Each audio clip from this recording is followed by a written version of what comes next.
You're listening to The Zone, ESPN Radio, 1600 AM, Cedar Rapids. We now leave our network programming to bring you the following special sports presentation.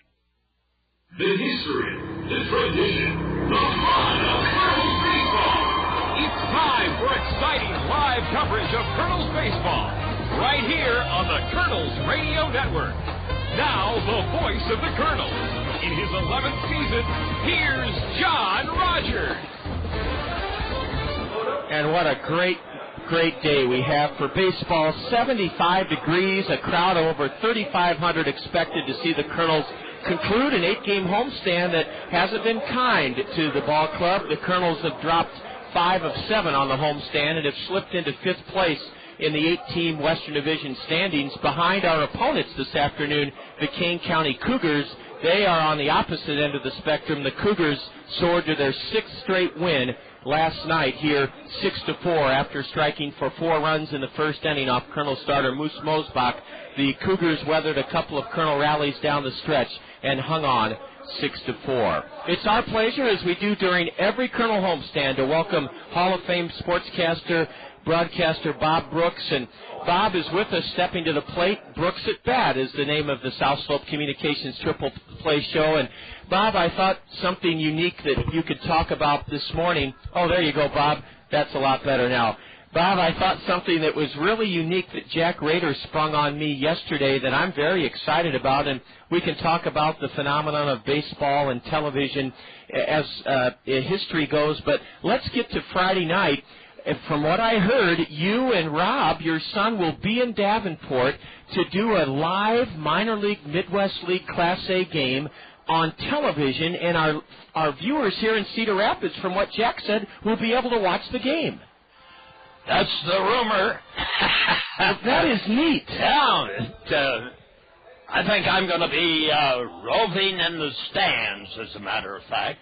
Really? So Rob will be upstairs? Yes, I think so. We haven't firmed this thing up yet. It's not game time yet, but yes, we're looking forward to Friday if it comes about. I think it will. Yes, it will. Bob, it's so rare to have a minor league game on live television. It's a real treat for us to look forward to Friday. And for those viewers in our area, Jack Rader says you can catch Bob Brooks, Rob Brooks on Channel 22 for the Kernel Quad City game on the banks of the Mississippi Friday evening. Bob, the phenomenon of television and baseball has a very, I would say, both checkered and illustrious past, starting with the Cubs decision, I believe in the late 40s or early 50s. They revolutionized the game by taking an unprecedented step of televising all of their games at home and away. WGN has that rich tradition, and you were in the midst of covering sports of all sorts back then. And what did you think when the Cubs decided to put all their games on television? Well, it had been an age-long battle between the owners, the franchise holders, and television. Did it hurt attendance? Did it hurt the gate? Because that, of course, at that time, that was the number one thing for the owners. Now, flip it around, it's the television deal that's number one, and the fans are number two. So, P.K. Wrigley and company, but he had done that before in radio. He had opened up his broadcasts of the Cub ball games to any station in Chicago that had come and do it. So he believed in it. They had about 3 originations of every Cub baseball game in radio. Consequently, when television came on, he took the same attack. He turned around and said, hey, come do them, and we'll go from there to see how it works out. And, of course, now the backbone of every Major League franchise is a good television deal. And the franchises you see dominate the game, like the Yankees and Boston and the Chicago teams, and then the Dodgers out in the West, they have absolutely the creme de la creme of television. the other teams struggle. Consequently, they don't make as much revenue from that. Well, I know the Royals and Twins and Pirates don't have great television deals. Bob, the ironic part, here's a twist in another sport. The Blackhawks, Bill Wirtz, he must be living in the dark ages because for decades he won't let the Blackhawks televise their home games on a non-pay-per-view basis. And why wouldn't he learn from the Wrigleys? Well, he took the other attack. That goes back a long way, too, to the Wirtz days of promoting heavyweight and middleweight, light heavyweight fights at old Chicago Stadium. And he was the forerunner of pay-per-view. Okay. And his idea has been absolutely the opposite of other people with regard to that. Okay. So he's a multi-millionaire, bull-headed businessman, and that's the way it's going to be. That sounds just like Bill Wirtz. Bob Brooks is with us, Brooks at Bat. And Bob, one final thought on television. Ted Turner, everybody thought he was just nuts when he created the superstation, WTBS, and his first foray with his Braves teams. They were horrible in the early and mid-'80s, yet because people watched and turned them on, just like the Cubs turning on WGN across the Midwest, the Atlanta Braves became America's team because of Ted Turner using television. Yes, and let's not leave out the St. Louis Cardinals, too, because they have, now they're struggling with that broadcast deal, radio deal, but they have good television, and they've plowed it in. The Cubs today, for instance, no matter if they were playing the Cedar Rapids Kernels, why they draw 35,000 people at Wrigley Field, and that's the plowing in over a long period of time of your marketplace team. Your brand. Yes. And everybody in eastern Iowa that I've met that is a Cubs fan, I say, well, why the Cubs? And they'll say, I grew up watching them on television. Certainly. Yes. You make new fans, you try and bring in the fringe fan, and you're there every day. Yes. And now they circumvent it with the dugout shows. The stations in Chicago this past weekend, they had 2-hour televised pre-games before they ever threw a pitch. For the crosstown rivalry. Yeah. That, interestingly enough, you were talking about Mediacom connections, and they have been doing some Stars hockey games in Des Moines live. They have been doing the Iowa Cubs live. They did the game live, too, and they have a connection that takes them all over the state. When the Cubs send to rehab there, why they'll do the game. Boy, I had heard some... Wood, of course, was showcased here recently, and I imagine that Pryor will not be too far behind, and consequently, that they do a terrific service that way. And one more thing about television. Yeah. At the old Veterans Memorial Stadium, we got together and promoted the first televised game of Cedar Rapids baseball.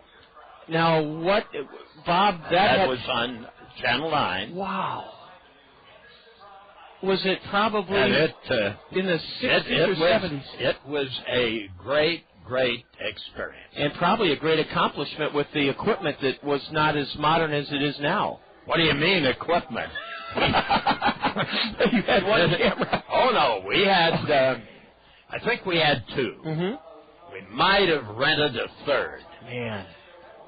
But anyway, we had to take all of the equipment out of Channel 9 and move it out to the ballpark.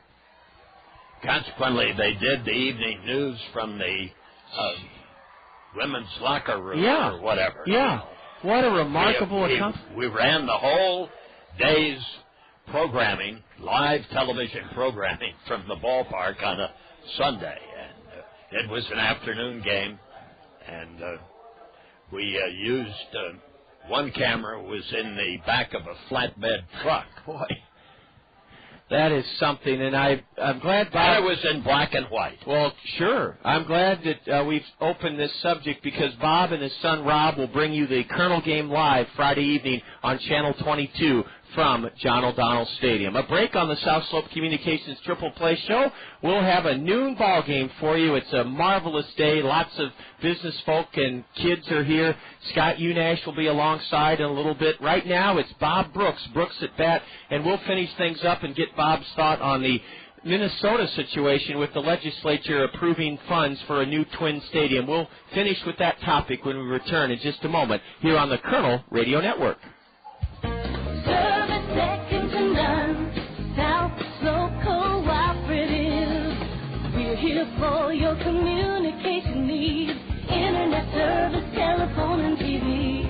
As a cooperative telephone company, our members are owners, we make a good team. Service second to none, South Slope Cooperative Communications. Communications Triple Play, voice, video, and data with South Slope Cooperative in North Liberty. South Slope's lineup features everything that connects you to information. Digital wireless phones, long-distance plans, data home and business wiring, video conferencing, dial-up and high-speed internet service, fiber optic installation and termination, and digital video TV service in most areas. For all your communication needs, think South Slope. Visit them at southslope.com.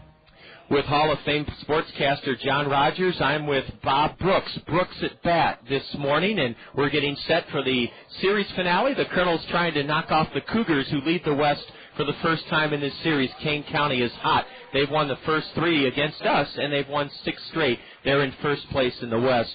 Bob, a final thought this morning. Jesse Ventura, when he was governor of Minnesota, was adamant that since the Metrodome had been built in 1982, not under his watch would he let the legislature consider public funds for an outdoor stadium for the Twins. Your thoughts on the Metrodome? I said last night it's been a huge home field advantage in the postseason for Minnesota. Nobody can go in there and win because it's so noisy. But you've been up to Minneapolis hundreds of times for many events. Are the Twin Cities correct in trying to play outdoor baseball? Yes, I think so. I think that is, baseball in the Metrodome doesn't fit. Never has, and never will. It is a dangerous situation for the players because of the way the ball rockets off that turf, and its balls have hit the PA speakers and the roof, and it's really not a baseball venue. I'm sorry that the price doesn't permit a covered roof at the Twins Park, proposed, opening maybe in 2010, but it has been sorely needed, and they're finally apparently going to get it. It's something, the big plus about the Metrodome has been that anybody from the Twins trade area, from the North and South Dakota, and the western part of Wisconsin, and the northern part of Iowa, and a lot of people go to Minneapolis in that trip from that particular area, it is that they know they're going to have a ball game. Obviously, without a dome up there, they are going to play some ball games when there's snow on the field. But anyway, go play them. They play in most, when they start a major league game in whatever park and whatever the weather is, they'll wait 3, 4, 5 hours to get that game in no matter. So it's, I think before we're all done here in the Twin Cities, that at long last they will have, of course, the Twins Park that'll be behind the downtown Target Center in urban renewal area. I think they'll have the Vikings out in the counties someplace, and Minnesota will have a smaller stadium on the campus. They will finally somehow weasel 3 stadiums. And the Metrodome, what they'll do with that, don't know, but the Metrodome is booked for NCAA basketball in the next few years, so there are things that could be held there. And for football, and especially the Vikings, it's not a bad deal. Football is much better in there than baseball. Bob, thank you so much. We'll look for you Friday night live on Channel 22 from John O'Donnell Stadium. You and your son Rob will have the action live from Davenport Colonel Baseball Friday night. Well, I'll be on the riverboat across there, and I'll see how things are going. Okay, Bob. Bob, thank you so much. Okay, Coach. Bob Brooks with us on the South Slope Communications Triple Play Show. We'll set the starting lineups for you. In fact, I'm going to go ahead and set the Cougar lineup for you right now. The lineup cards are being exchanged at home plate, and Aaron Nakula, first-year skipper of Kane County, has his first-place ball club at 26-18. They've won 6 in a row. Mike Mazzaro will lead off in center field for Kane County. In left field, batting second, Nick Blasey. Frank Martinez is at second base. He'll bat third. Hitting cleanup, Jeff Baisley, the third baseman. Anthony Recker, a catcher by trade, will be the DH, and he'll bat fifth today. At first base, hitting sixth, Steve Clean. Jose Pineda in right field will bat seventh. The Kane County catcher, Raul Padron, he bats eighth. And batting ninth, Justin Sellers, the shortstop. On the hill for Kane County, Trey Shields. He's a mammoth 6'7", 235-pound right-hander. Shields has won 2 and lost 5, a 6.43 ERA. The 21-year-old was taken in the 9th round by the Oakland Athletics last year out of the University of Alabama. As always, Allen Motor Company is proud to present the Kernels starting lineup. Allen's has your first year's maintenance free. They offer your first year's maintenance free when you buy now a 2005 Buick Century, a 2005 Buick LeSabre, or a 2006 Buick Rendezvous at Allen Motor Company. Visit Allen's campus, I-380 Boyston Road, exit 25 in Hiawatha. Well, following Bob Brooks at bat, Scott Unash was able to free himself up. One of the few times Scott has been able to break away from his family and also his duties in the zone. And Scott, how about setting that Allen Motor Company order for us this afternoon? All right, John, we'll give it a shot here. Great day, beautiful sunshine here at the ballpark, and hope everyone enjoys the ball game here today. For the Kernels, they'll lead things off with Heinley Stacia. He'll be batting first and playing shortstop. Marco Albano will be the designated hitter this afternoon, hitting .271 in 13 games, and he will hit second. Center fielder Brad Kuhn hits third. The cleanup man in right field is Jordan Renz. Stantrell Smith will be in left field, and Smith will hit fifth. Larry Infante will play second base and hit sixth for the Kernels. At first base will be Mark Trumbo. Trumbo hitting seventh. Travis Schlichting back in the lineup tonight at third base, and Travis hits eighth. And doing the catching this afternoon for the Kernels is Brett Martinez, and Martinez will hit ninth. So Stacia, Albano, Kuhn, Renz, Smith, Infante, Trumbo, Schlichting, and Martinez. And on the mound for the Kernels is Tommy Mendoza, the opening day starter, 1-5 with a 5.44 earned run average. Scott, thanks so much. Let's join Dale Broad as he introduces our youngsters who will sing the national anthem. Students from Central Lutheran Schools.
Scott, those were the kids from Central Lutheran School, and they're in red shirts with denim blue jeans, and what a fantastic rendition of the national anthem. This place is hopping this afternoon. A lot of kids here, John, and why not? Beautiful day, 74 degrees, game time temperature.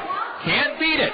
Only way you can beat it is we come away ending this 3-game skid we're on right now. Yeah, the Kernel homestand record, you're right, Scott, stands at 2-5, and the Cougars have won the first 3 of this series, 4-0 Saturday evening. Sunday afternoon in 10 innings, Kane County prevailed 3-2, and then last night the Cougars scored 4 in the first against Moose Mosbach and rode home a 6-4 victor. The Colonel right-hander this afternoon, Tommy Mendoza, as Scott mentioned, was our opening night pitcher back in early April in Beloit, and Tommy has struggled a bit. He's only 18 years old. He's 1-5 with a 5.44 ERA. Tommy pitched on this homestand Thursday against the Swing of the Quad Cities. He was a 10-5 loser, went 4 innings, surrendered 7 runs on 8 hits in 4 innings, struck out 3, walked 2. And Tommy's father, Nelson, is sitting in the second row behind the backstop. His mom is wearing a red Colonel jersey with Tommy's number on the back, number 7. And that's Angelina Mendoza. We're ready for baseball. Scott, it's great to have you back. I know it's been a busy, busy spring for you, and I hope that with your presence here we can play just a little bit sharper. The frustrating part is the Colonels are in a position almost every day and night to win a ball game, and we just haven't been able to find the right formula yet. The little things, John. And like you said, Colonels just have not been doing the little things that allow you to win ball games. And still early enough, maybe we can change that, turn it around, and got to start somewhere, so might as well start today. Sounds good. Mike Massaro's had a good series. He's had 4 hits in 12 at-bats. Left-handed hitter, and Tommy Mendoza's first pitch at high noon is a strike call. What a glorious day, as Scott said. Not a cloud in the sky, sunny, 74 degrees. Mendoza's fastball is cut on and fouled off to the left, strike 2. Massaro's hitting .302, 1 homer, 16 RBIs. Mike started Kane County's 4-run first inning last night with a base hit leading off against Moose Mosbach. Travis Schlichting's playing way off the line at third for the Kernels. And a fastball just misses outside. Brad Kuhn is shifted way, way around into left center. I don't think I've seen a bigger gap between a center fielder and right fielder than we see now, Scott. That is unusual. And here's a line drive to second, caught by Larry Infante. Mike Massaro hit it well, stroked it on a soft line, and it was caught by Infante, the Colonel's second baseman. 1 gone here in the first inning, and Kane County sends in a right-handed batter, Nick Blasey. Massaro checking to see if he cracked his bat on that one. Colonel's got a little fortunate on that one because if Massaro got that out on the barrel, that would have been in that gap you talked about, John. So good pitch, though, by Tommy Mendoza.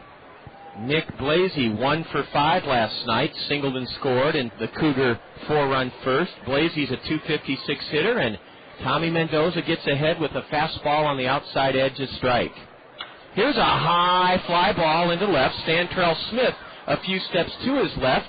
It's a towering fly ball, and Stantrell gloves it for the second out of the inning. Boy, you can tell, Scott, that Tommy Mendoza, just by his body language, he is pumped. He's pumped with adrenaline right now. No, absolutely. He has his parents here, and that's the tonic you need sometimes. And of course, need to have a good ball game. Bullpen's pretty rested, though, after Moose Mosbach's interesting day yesterday. Yes, he was quoted in Jeff Johnson's article in the Gazette that it really rattled him that there wasn't a second umpire out on the diamond. Moose couldn't explain why. It just was different. Frank Martinez takes a fastball high and now a delivery outside. Frank's a switch hitter, batting left, hitting .272 with 3 homers and 26 runs driven in.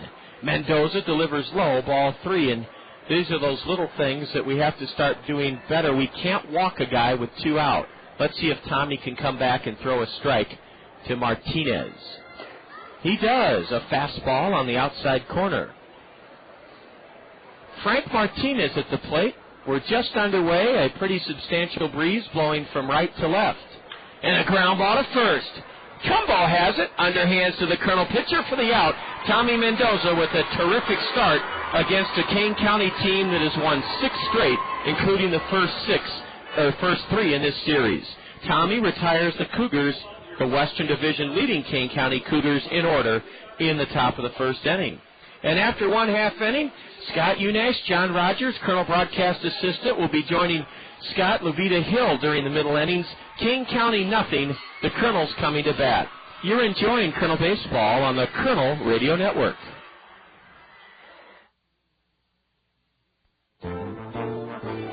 Cedar Rapids' oldest wholesale greenhouse is also Cedar Rapids' full-service landscaping and lawn care center.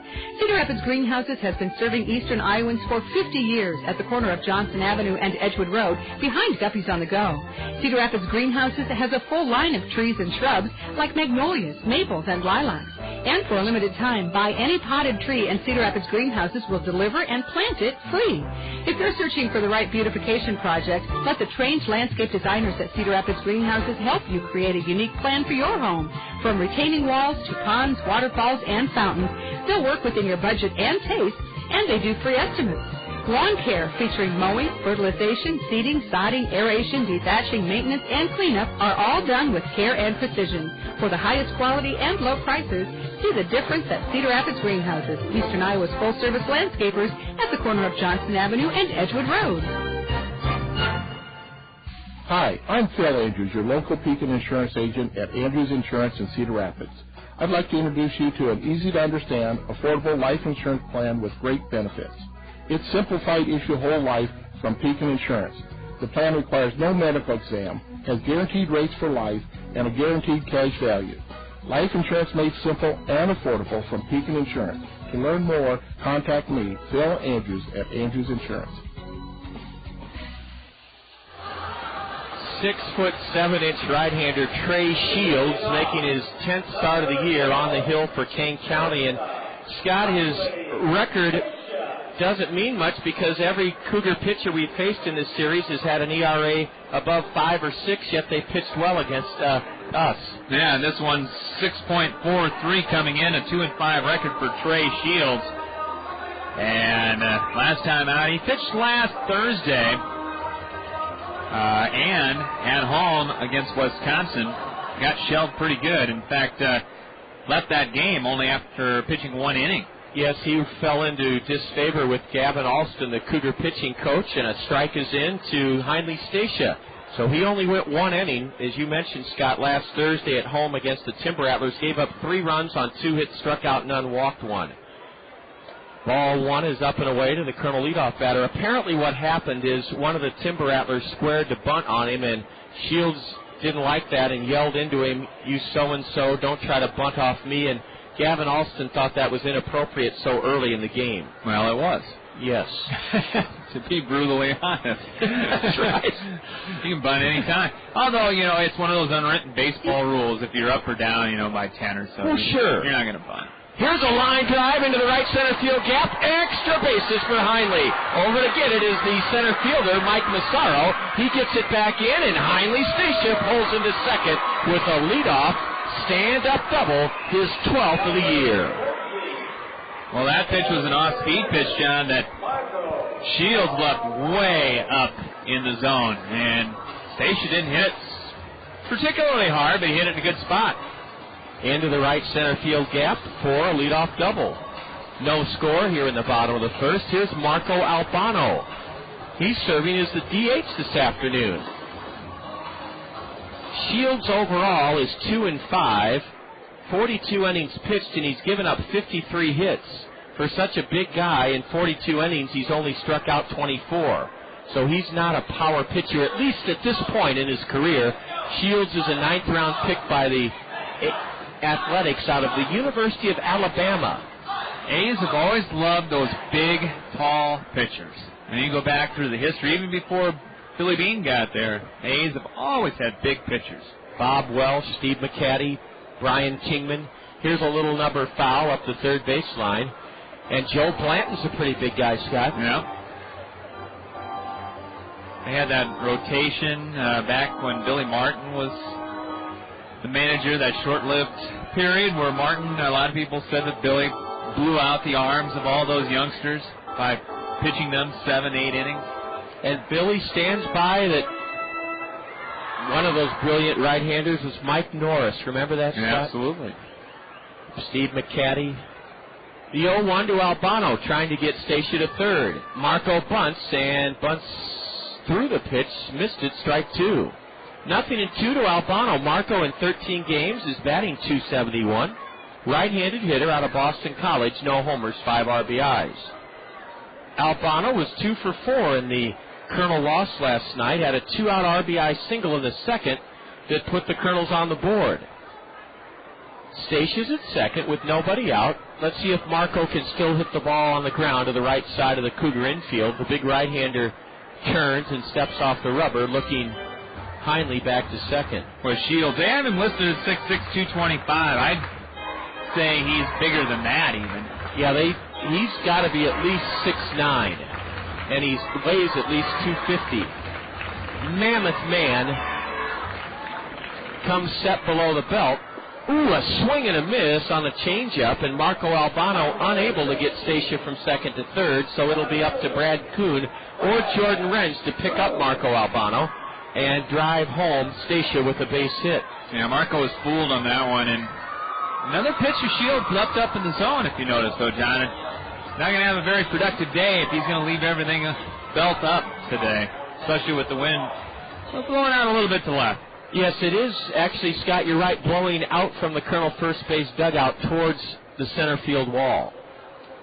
Brad Kuhn hasn't batted third in the Allen Motor Company lineup all year. He spanks one on 2 hops to third, and Brad's thrown out by Jeff Baisley, holding at second, Heinley Stacia. Well, that was not a good at-bat for Brad Kuhn as he bounced it weakly on 2 hops to shallow third, and now we need our league's leading RBI man to pick up both Albano and Kuhn and get a 2-out hit.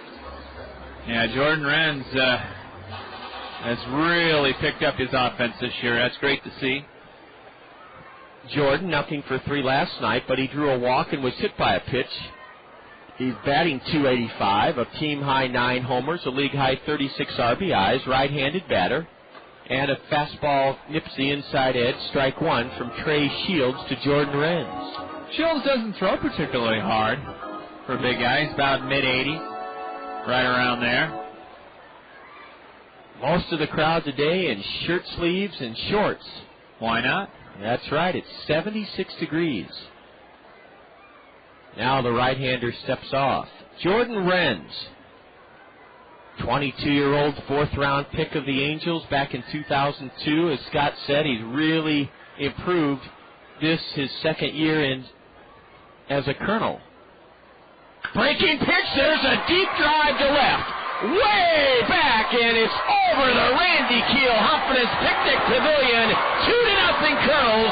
Wrentz's 10th home run of the year.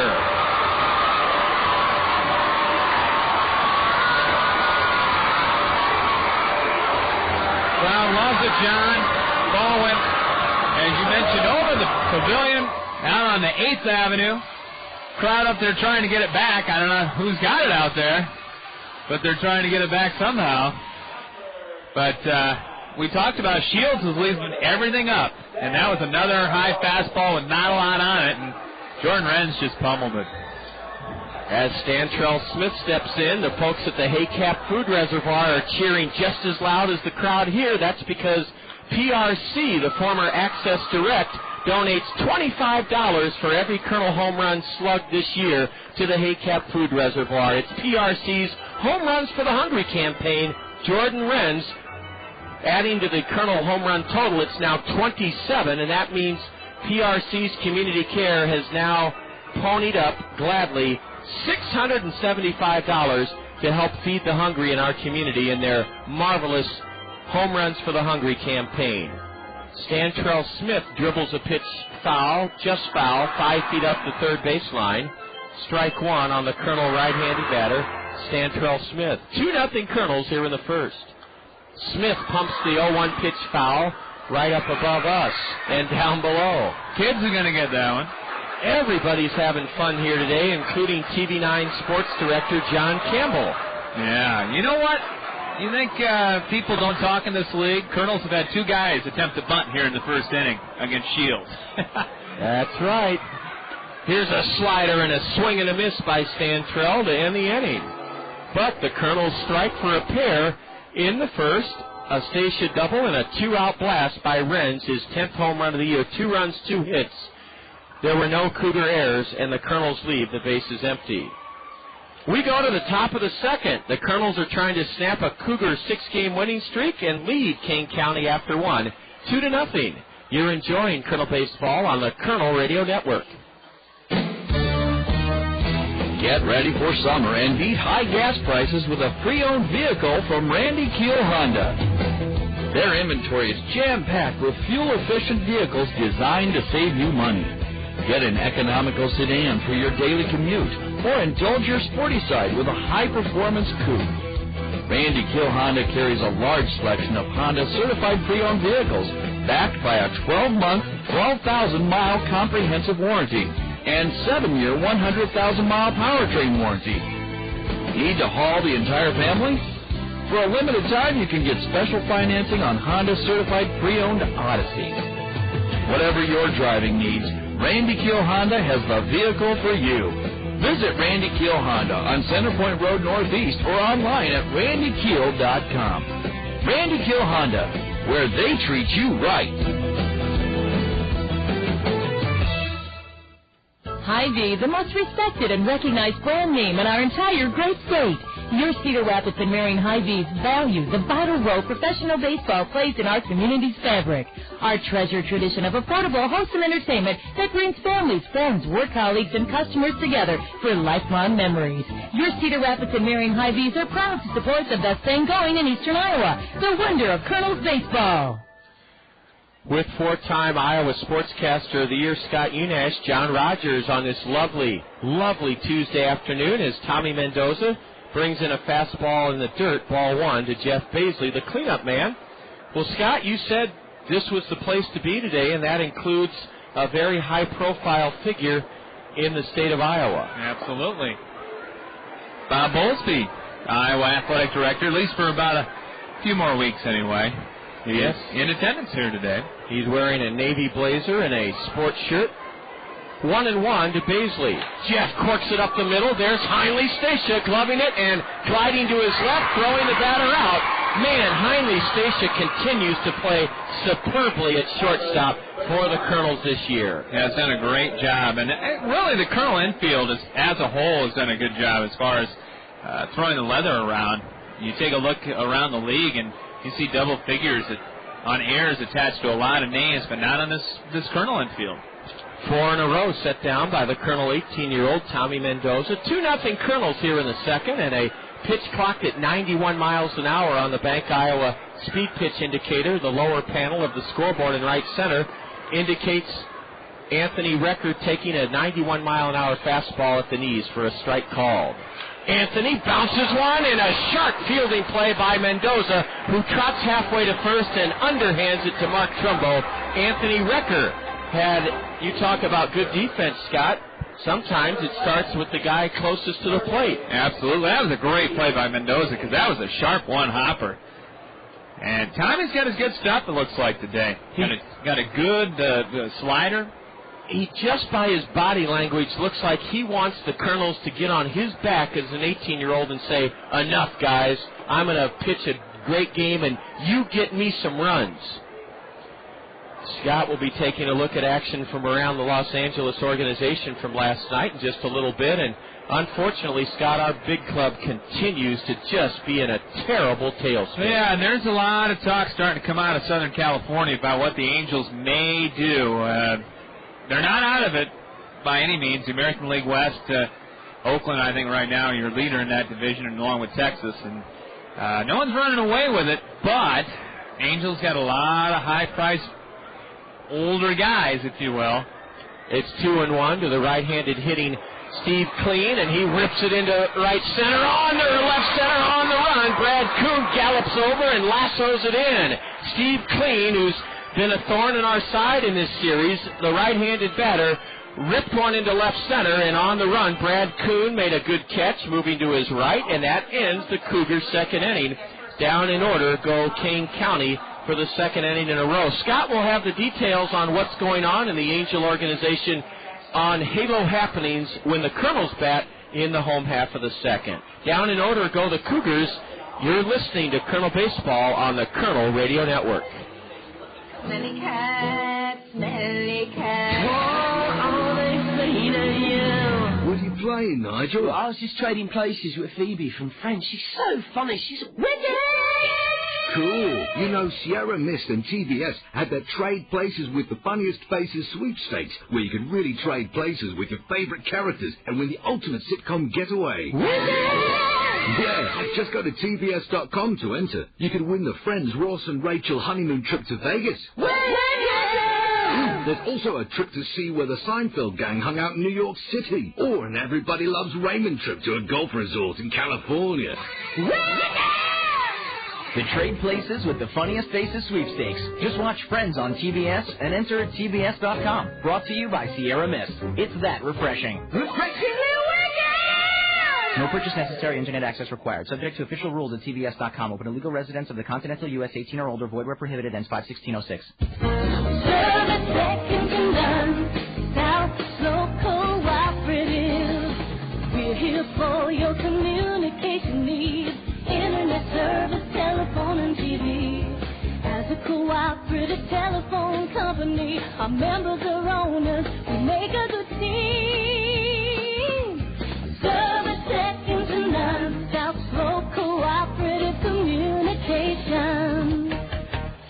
Jordan Wren's 2-run homer in the first has taken the Kernels to a 2-0 lead as right-hander Trey Shields gets set to face Infante, Trumbo, and Schlichting, numbers 6, 7, and 8 in the Kernel order. And Scott, before the end of that top of the second, you were saying that with the Angels in a bit of turmoil, languishing 10 or 11 games under 500, they've turned to their highly touted farm system, but sometimes guys just they aren't able to hit big league pitching their first time up, and that's been the case apparently with Jeff Mathis and Dallas McPherson and Howie Kendrick, and Casey Kochman's has a virus, so even the farm system hasn't been able to help plug some holes that Mike Scioscia needs help in.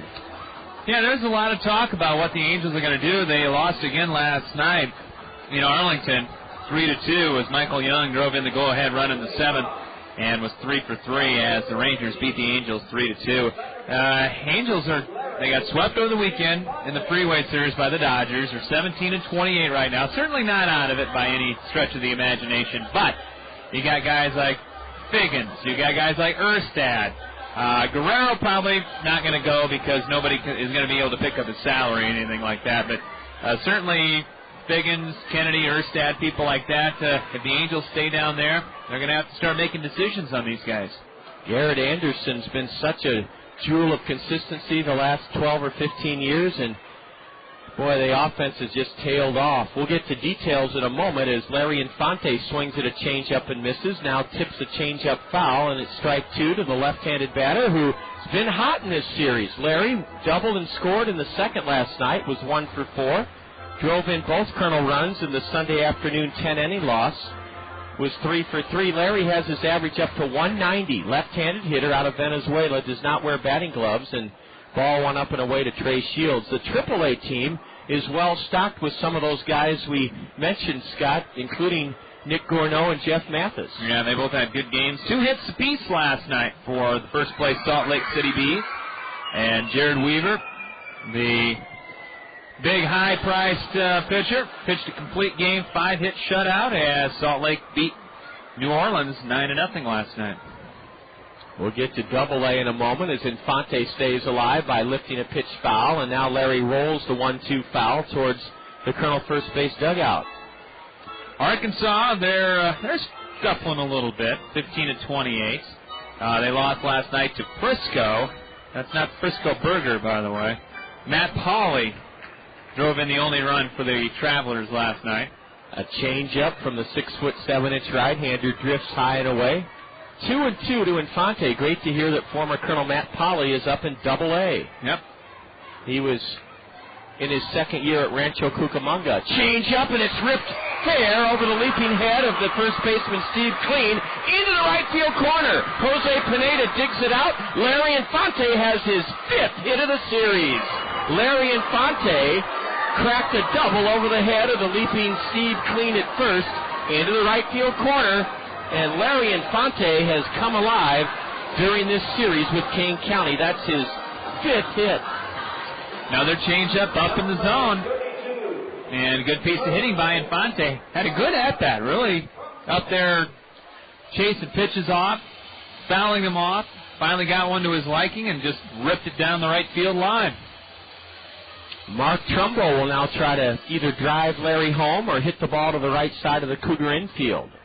Mark is a right-handed batter with power, and he chops the first pitch foul off the mask of the catcher, Raul Padron. We haven't talked about the uniforms each team is wearing this afternoon. The Kernels are in their white home uniforms with red socks, navy blue hat, red bills, red numbers on the back of the white uniforms trimmed in black. And Scott, I'll leave it to you to describe what the Oakland A minor leaguers are dressed in. They look similar to Oakland. They got the gray uniforms. Kane County across the front green, black numbers. They got the vest uniforms with the black shirts underneath. A little bit like the parent club. Especially those white shoes. Yep. The 0-1 to Mark, and he thuds it foul off the plate. Rolls behind home, and that's strike 2 to Mark Trumbo. Mark hitting 189, 5 homers, 17 RBIs.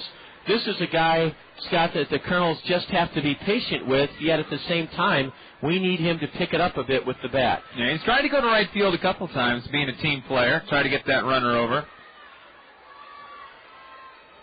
The 0-2 from the tall right-hander is bounced to short. Good base running by Infante. He'll go to third as the shortstop Sellers charges it and throws out Trumbo.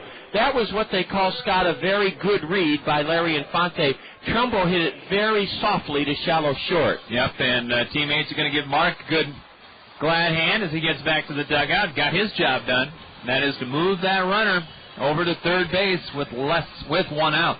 Any old way, and Mark got it done. Travis Schlichting with the infield in will have a chance to try to add to the Colonel 2-0 lead here in the second inning.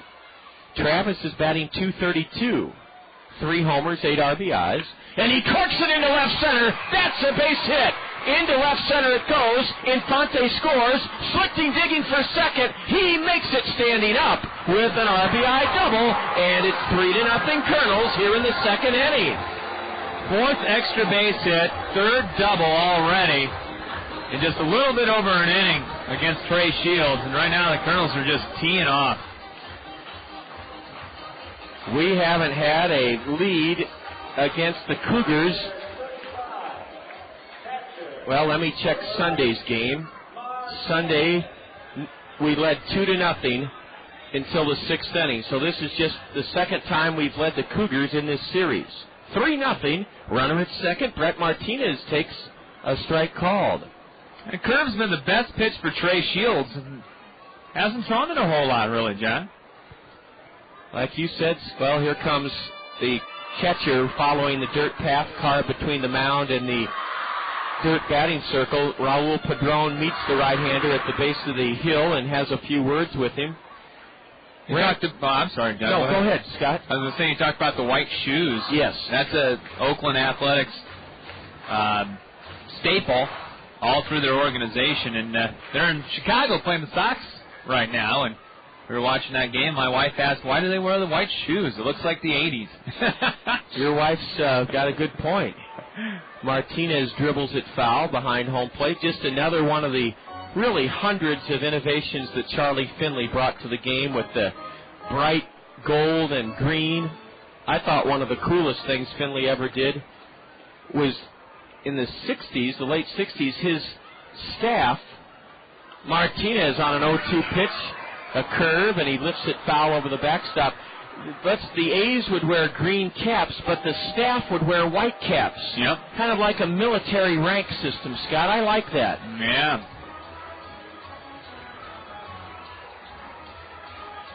Martinez battling with Schlichting at second. one out, and a fastball low and in. Brett's hitting .224, no homers, 12 RBIs. Martinez, nothing for 3, walked in the ninth inning last night. The Kernels had the tying runs in scoring position with 2 out in the ninth, but reliever Steve Sharp got Flint Whiskey to strike out on 3 changeups. That's a rarity, especially for a closer. Here's a swing and a miss by Martinez. The ball squirts away from the catcher. Throw to first, out, throw home. Out, double play. And I think that's a good base running play as Schlichting tried to sneak in underneath the tag of the catcher, Raul Padron.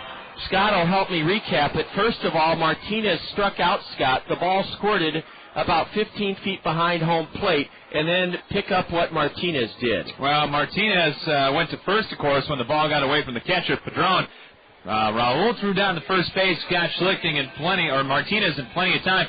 Schlichting went to third, John, kept on going, and it was a 2-3. Went to third on a wild pitch and then was thrown out 2-3-2 on the play as he tried to go from second to home on the wild pitch.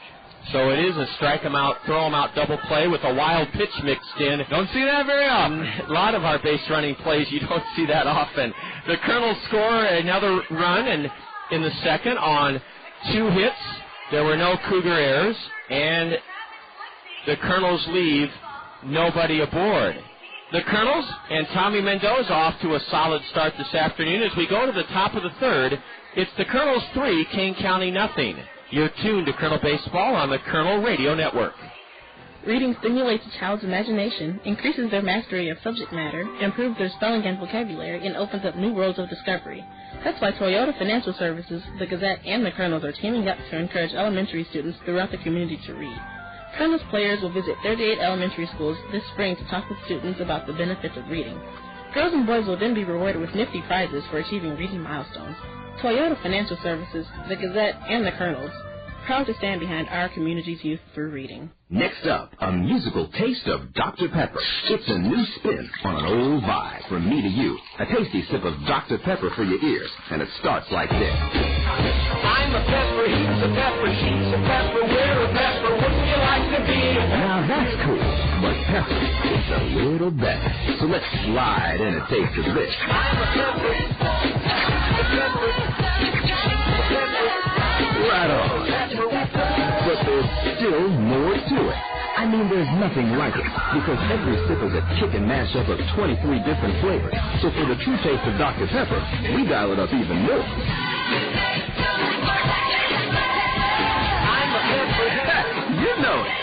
With 23 flavors mixed into one bold taste, every sip is a cool mix of music to your mouth. Woo! Dr. Pepper, there's more to it.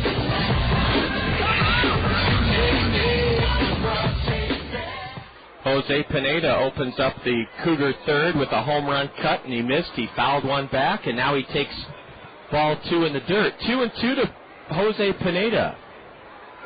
Third inning here at the ballpark, and it's 3-0 Kernels. Tommy Mendoza's retired the first 6 Cougars he's faced.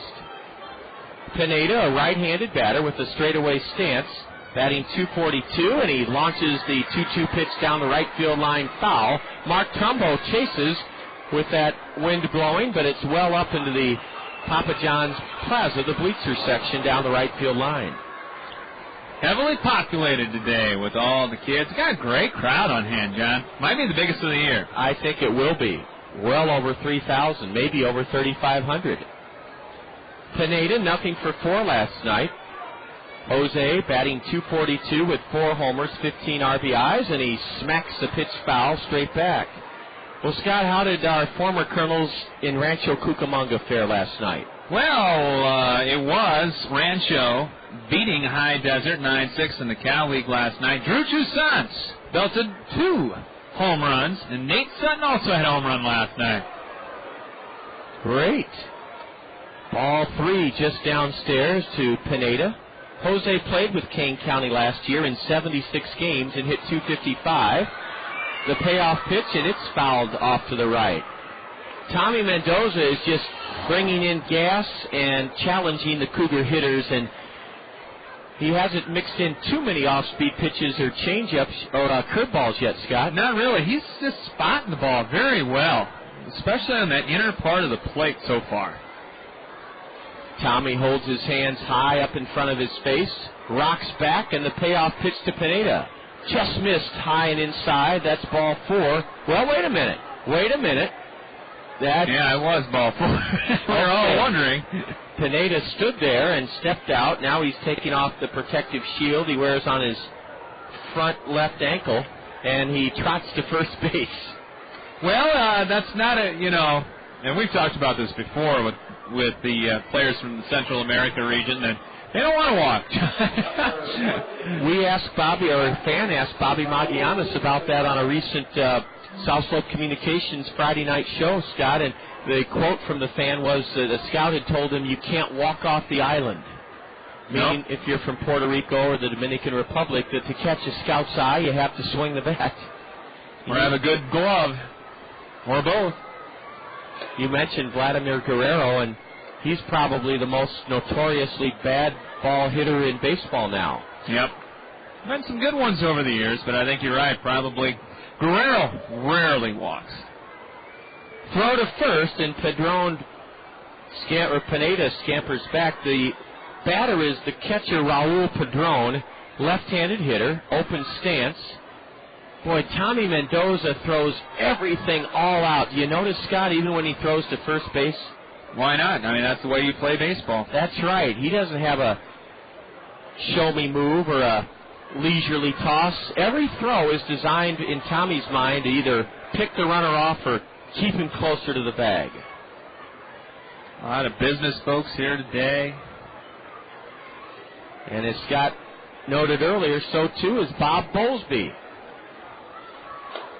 Fastball upstairs, and that's ball 2. Here comes Kernan Ronan with a Mercy Medical Center visit to the mound, a heart-to-heart talk, a heart-to-heart conversation sponsored by Mercy Medical Center.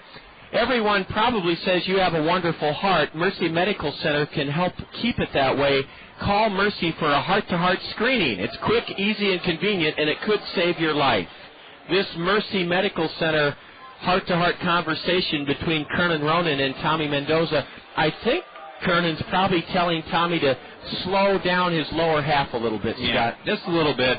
And first base runner that has reached against Tommy today. Just to settle things down, get his mind back, focused, ready to go. You got a lead. You don't want to put people on base. Raul Padron didn't play last night. He had a big RBI double in Sunday afternoon's Cougar 10-inning win. Ooh, a fastball just outside, and that's ball 3. So with the Kernels leading 3-0 here in the third, Tommy Mendoza has encountered a streak of wildness. No hiccup here. Padron hitting 198, no homers, 12 ribbies, and there's a strike at the knees, a fastball. 91 miles an hour. Tommy's really getting it up there, Scott. And it's been consistently at 91 so far today.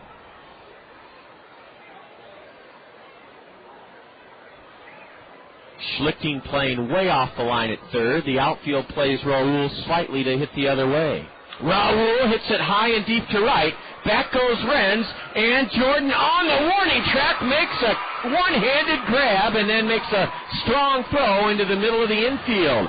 Man, did Padron on that 3-1 pitch, Scott, ever give me a scare. He hit it high and deep to right, and Renz made a very fine play with his glasses down. Certainly did, and what wind we have at the ballpark today helped to keep that one in, John, because that one kind of went against the jet stream, if you will. It's kind of blowing from the right field foul pole to the left field foul pole, and that ball got up in the wind just a little bit, knocked it down a little, or it could have got out of here.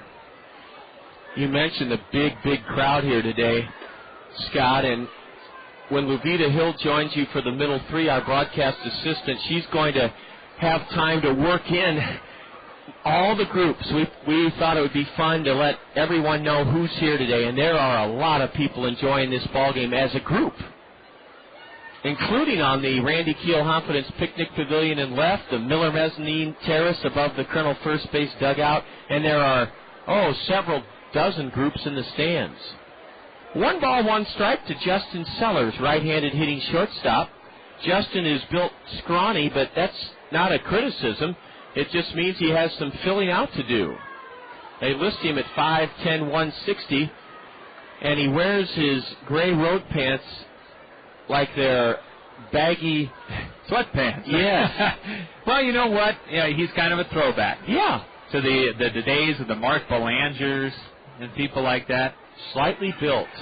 And Sellers fouls the next pitch back. Chasing it is Brett Martinez, and it's 3 rows up, real close to Bob Bowlesby. Dad got it and gave it to his daughter. Bob Bowlesby is sitting in the same row as Colonel Board of Director Al Smith. Al hangs out with the biggies. Justin Sellers, right-handed batter, batting with 1 on, 1 out. Top of the third, 3-0 Kernels. There's a Mendoza and Uncle Charlie low and outside. Yeah, I tried to snap that one off and get him on a 1-2 pitch and ace him there, but a little bit too much snap on it. Not a bad pitch, though, on that particular part of the count. Justin Sellers, 6th-round pick of Oakland last year. Out of high school, he corks it foul past first. That would have scored a run, or at least gotten the runner Pineda from first to third, but it was foul by a couple of feet. Oakland has a few guys on this Cougar Ball Club, Scott, that are high school products. So Billy Bean has gone away a little bit. He's deviated from his hard and fast philosophy of only drafting college guys. He's got another book coming out? He has been the talk of the baseball world since Michael Lewis's bestseller, Moneyball. A curve outside, and Tommy's run the count full to the number 9 hitter, who steps out and tightens his batting gloves, Justin Sellers. 0 for 4 last night, 0 for 5 Sunday. Sellers, a right-handed hitter with a black lacquer bat on the payoff pitch, walks, doggone it, 2 walks in the inning, and now the top of the order, Mike Massaro. Tommy just couldn't get that number 9 hitter and issues his second base on balls of the inning. Well, Sellers only hitting 228, John, but you take a look, he's got 21 RBIs in that number 9 hole. Yes. And that tells you he puts the bat on the ball.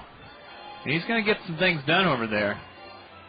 The Cougars as a team are ranked 4th in the league in hitting. They're batting .263, 4th highest of 14 teams. Kane County is 6th in the league. They've hit 22 home runs in 44 games, and they're tied for 7th in the league in stolen bases. So their pitching staff is ranked 8th in the 14-team Midwest League. So you scratch your head and say, how are they in first place? Well, they know how to win. There's strike 1 to Mike Massaro. Massaro lined out to Larry Infante, opening this game up. Massaro I think he's one of the better leadoff hitters in this league. He sure has a plan every time he comes up. He rests his bat on his back shoulder and then lifts it off as the pitch comes home, and it's a change-up low for ball 1. 1 ball, 1 strike on Mike Massaro. 302 hitting leadoff batter. He's at the plate with Pineda at second, Sellers at first here in the 3rd inning. 3-0 Kernels.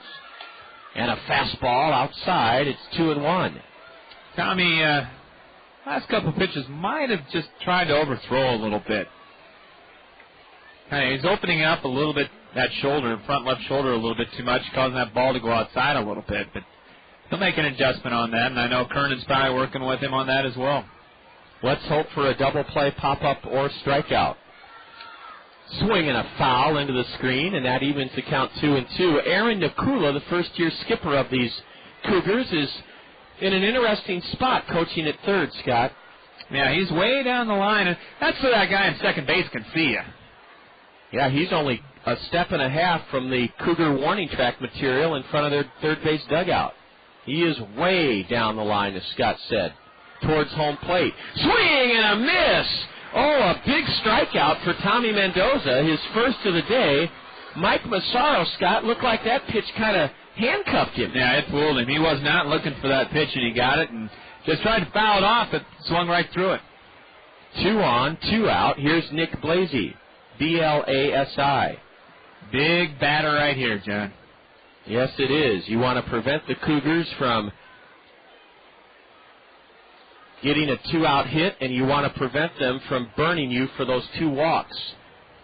Baisley's from Wichita State. Breaking pitch. Looked good, but the plate umpire ruled it low, ball one. Boy, Wichita's got a great baseball program. Yes, they do. Unique field. They got the AstroTurf infield, grass outfield down in Wichita. There's a curve for a strike. Nick Baisley makes his home in Wichita, Kansas. I always forget that Wichita's in Kansas. For some reason, I think it's in Texas. Wichita Falls is. That's right.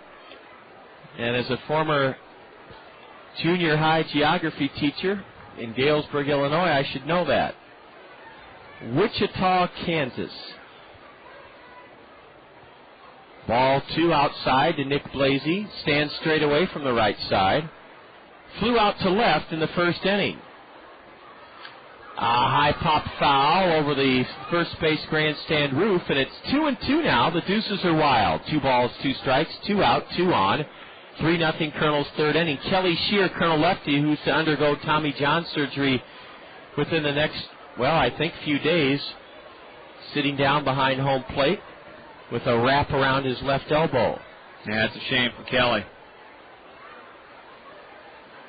Baisley gets a piece of the 2-2 pitch and wraps it foul straight back. This is a pitch that the Kernels want to get out of this inning on. You don't want to go to 3-2 with 2 outs because then you're going to have the runners going, John, and anything can happen when the runners are in motion. So Mendoza wants to get him right here in this 2-2 pitch. Tommy comes set below the chin. Checks the runner at second and delivers. Curve, and it's ripped down the left field line. Hooking, foul on the Randy Keel Confidence Picnic Pavilion. That one hopped the back fence. Oh, brother. Nick Baisley nearly tied the game with one swing of the bat. Now Tommy will try to gather his strength and his poise and make another good pitch. Tommy has walked 2 in this inning. Jose Pineda at second, Justin Sellers at first. The 2-out 2-2 is over but low. The plate umpire just about cocked that right arm and called Baisley out. Wow, that was close. And now just what we wanted to avoid, what Scott said, the scenario whereby with 2 out, both Pineda and Sellers will be off on this payoff pitch. From the Colonel 18-year-old to 24-year-old Nick Baisley. Swing and a miss! Wow!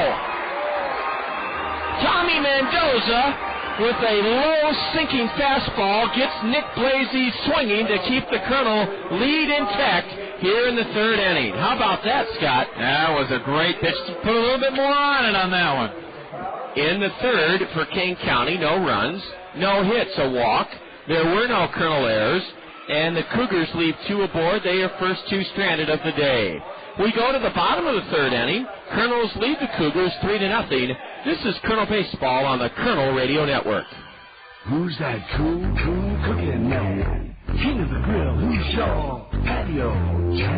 It's time for Clement's Great Grill Challenge. If someone asks you, what's cooking, Daddy-O, tell them Clement's is always lean and juicy. The other guys have more fat, more flare-ups, and shrinking taste. Avoid unnecessary flare-ups. Never substitute fat for flavor. Always grill Clement's. King of the grill, man. The grill's hot. He's cool. Who's your patio? Has your spring planning been delayed by uncertain weather? Get started now with a visit to Peck's Flower Shopping Garden Center. For the very best plant selection and all the expert advice you'll need to make your plants grow their very best, visit Peck's. The greenhouses at Peck's are bursting with colors, gorgeous hanging baskets, rose bushes, patio plants, and blooming annual plants. Peck's has the newest, best bloomers for sunny and shady areas, and the best producing tomato, vegetable, and herb plants. If your spring planning includes new landscaping, contact Peck's for an estimate. Choose your landscaping plants and trees from Peck's acres of expertly cared for tree shrubs, evergreens, and perennial plants.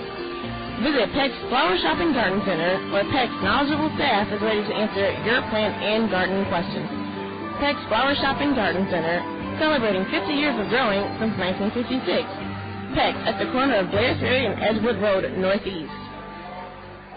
Lupita Hill, stay right there for a moment. You'll be joining Scott during the middle 3 innings, and I think you've probably been amazed, like Scott and I have, at the energy in this crowd today. I have. Everyone is just so excited for it to be a Tuesday afternoon. How would you like to have a day off from school when you were a kid to go to a game? I would love that. Anything, especially since it's the end of the school year. That's right. Anything to keep the kids from going stir-crazy the last couple of weeks. Lupita, you'll be with Scott in just a half inning, and thanks for joining us, and I know you'll enjoy working with Scott.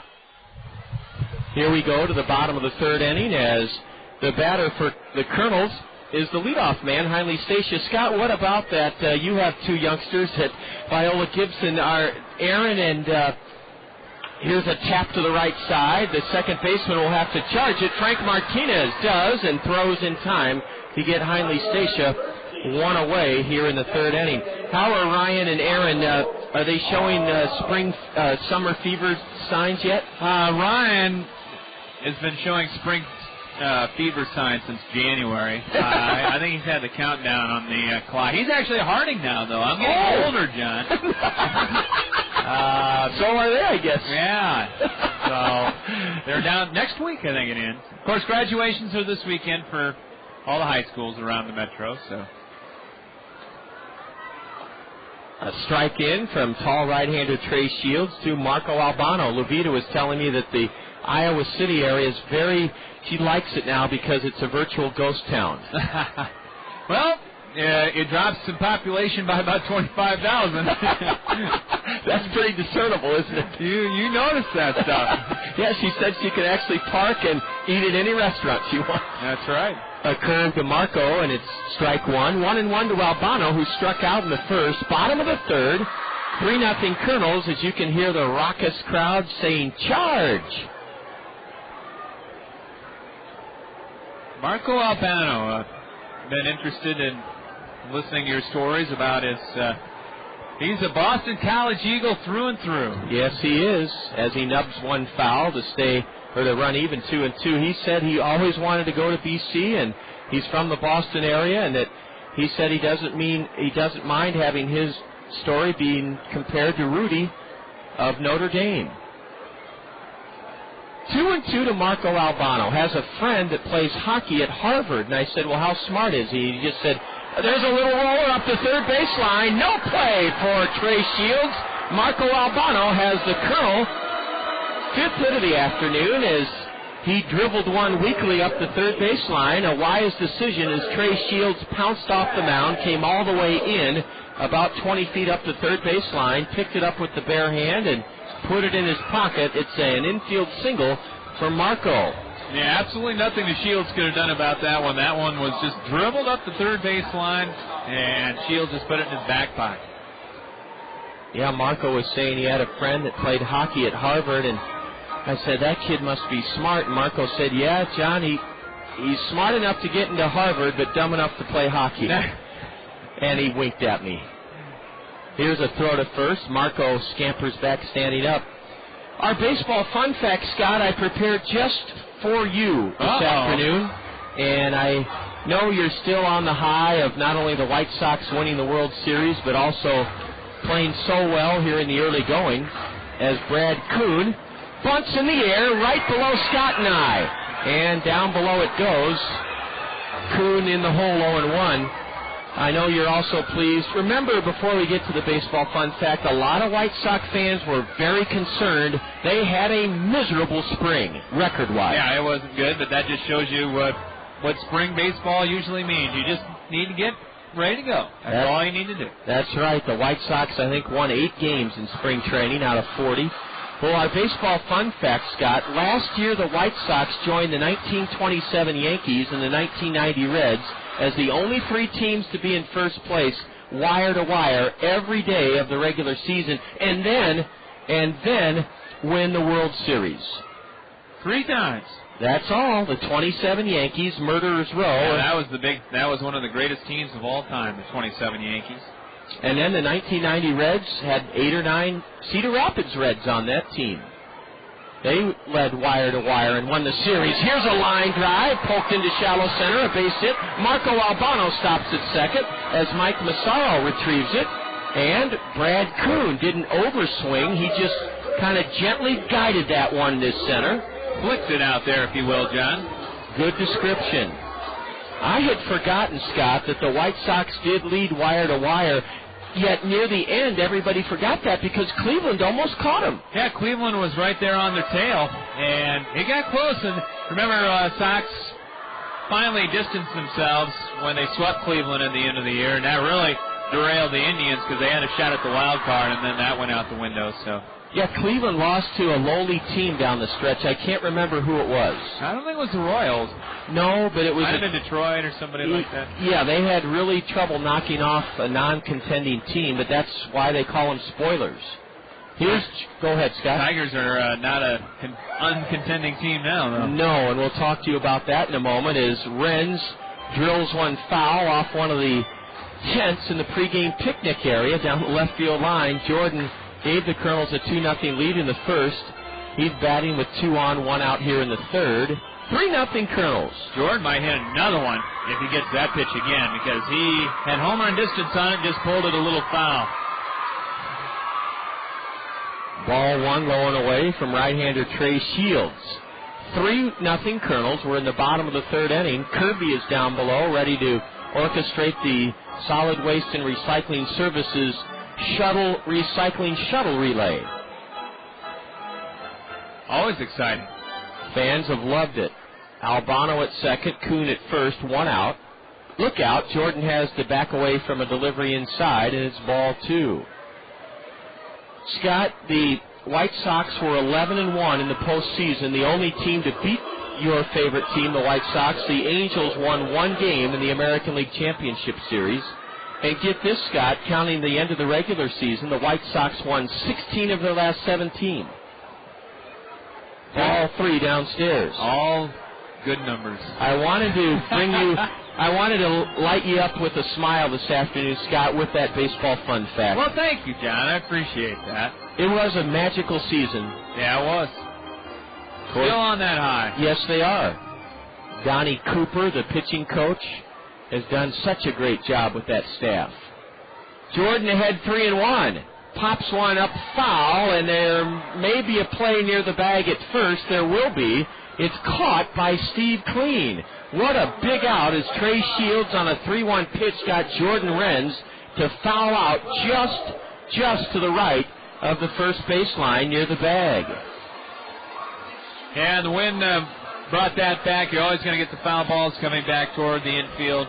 And tough situation right there for the Kernels and for Jordan Renz because he had some good looks at Trey Shields out there. I want to even amend my statement one more. This is even a more powerful baseball fun fact as Stantrell Smith will try to pick up Renz. A roller to third, knocked down by the third baseman, and then he tags out Albano. Marco tried to burrow into the ground underneath the tag, but Jeff Baisley tagged out Albano after he kicked that ball for a moment. A force out of Albano ends the inning off the bat of Stantrell Smith. No runs in the third for the Kernels, 2 hits. There were no Cougar errors. The Kernels leave their first 2 stranded of the afternoon. It was the 27 Yankees and 1990 Reds and the 2005 White Sox who led wire to wire in the regular season, then swept the World Series. Remember, the White Sox swept. Swept the Astros, absolutely right. Scott will be along with Colonel Broadcast Assistant Levita Hill in the middle 3 innings as we head to the 4th. The Kernels lead Kane County 3-0. You're tuned to Kernel Baseball on the Kernel Radio Network. The summer heat can be so oppressive unless you can keep your cool. Who do you call when your cooling system fails? Call on the A-Team at Ahern Plumbing and Heating. The A-Team can inspect and ensure that your cooling system is good to go when you need it most. 24 hours a day, rely on the A-Team from Ahern Plumbing and Heating. Call 393-4872. 393-4872 for Ahern Plumbing and Heating. Advanced Systems, the leader in office technology, is like a great baseball coach when it comes to office productivity. Advanced Systems makes the most of your team. They do it with the latest technology for office productivity from Canon. They're also like a great trainer. Advanced Systems Advanced Life Support makes sure your office equipment runs at peak levels and fixes it fast if things go wrong. Hit it over the fence with Canon technology from Advanced Systems. Call 832-8291. This is for the 21st century with Advanced Systems. Coffee works when it's important to you. Coffee works, let your work shine through. Quality coffee, you do it for less. Don't settle for second best. Coffee works, computer center. Coffee works, we do it better when you think of coffee. Think of Coffee Works. Coffee works, coffee works. Back with you at Veterans Memorial Stadium on this sun-splashed Tuesday afternoon. Great to have you aboard as the first pitch at the top of the fourth is hit high and deep to right center field and off the glove of Jordan Renz, chugging around second and putting on the brakes right there is Frank Martinez as he delivers the first hit for Kane County of the afternoon. A ringing double off the University of Iowa sign in right center field between the 390 and 403 marks. And he is aboard with the leadoff double. 3-0 in favor of the Kernels as we head to the top of the fourth inning. Scott Unash aboard with you. Levita Hill joining me here. Good to have you aboard, Levita. Thank you, Scott. And I'm going to make sure I got everything working here. Right, Jono? I'm new to this particular apparatus, but we'll get her taken care of. Mendoza takes a look at second and delivers a curve that's in there for a strike call to Jeff Baisley. 287 hitter, third baseman grounded out to the Colonel shortstop Heinley Stacia back in the second inning. 3 runs, 6 hits, no errors for the Colonels, no runs. That was the first hit of the afternoon for Kane County. Look, the second of the delivery and a line drive into right center field. That's going to fall for a base hit. Kicks off of the glove of Brad Kuhn, and Baisley will trot into second base. And Kane County on the board. It will be a hit. It'll be an RBI single. And it'll be an error on center fielder Brad Kuhn. And that makes the score very suddenly 3-1 here in Levita. If we don't get this thing turned around, we may have to vacate and get John back in here. We might have to do that.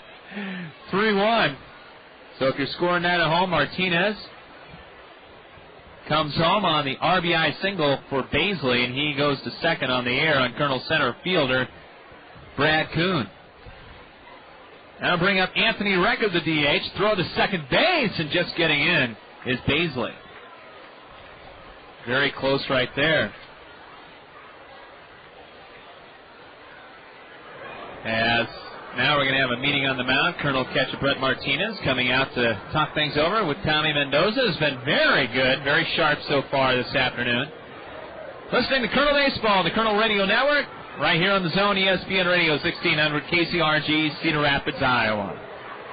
Thanks for joining us on this beautiful Chamber of Commerce weather Tuesday afternoon.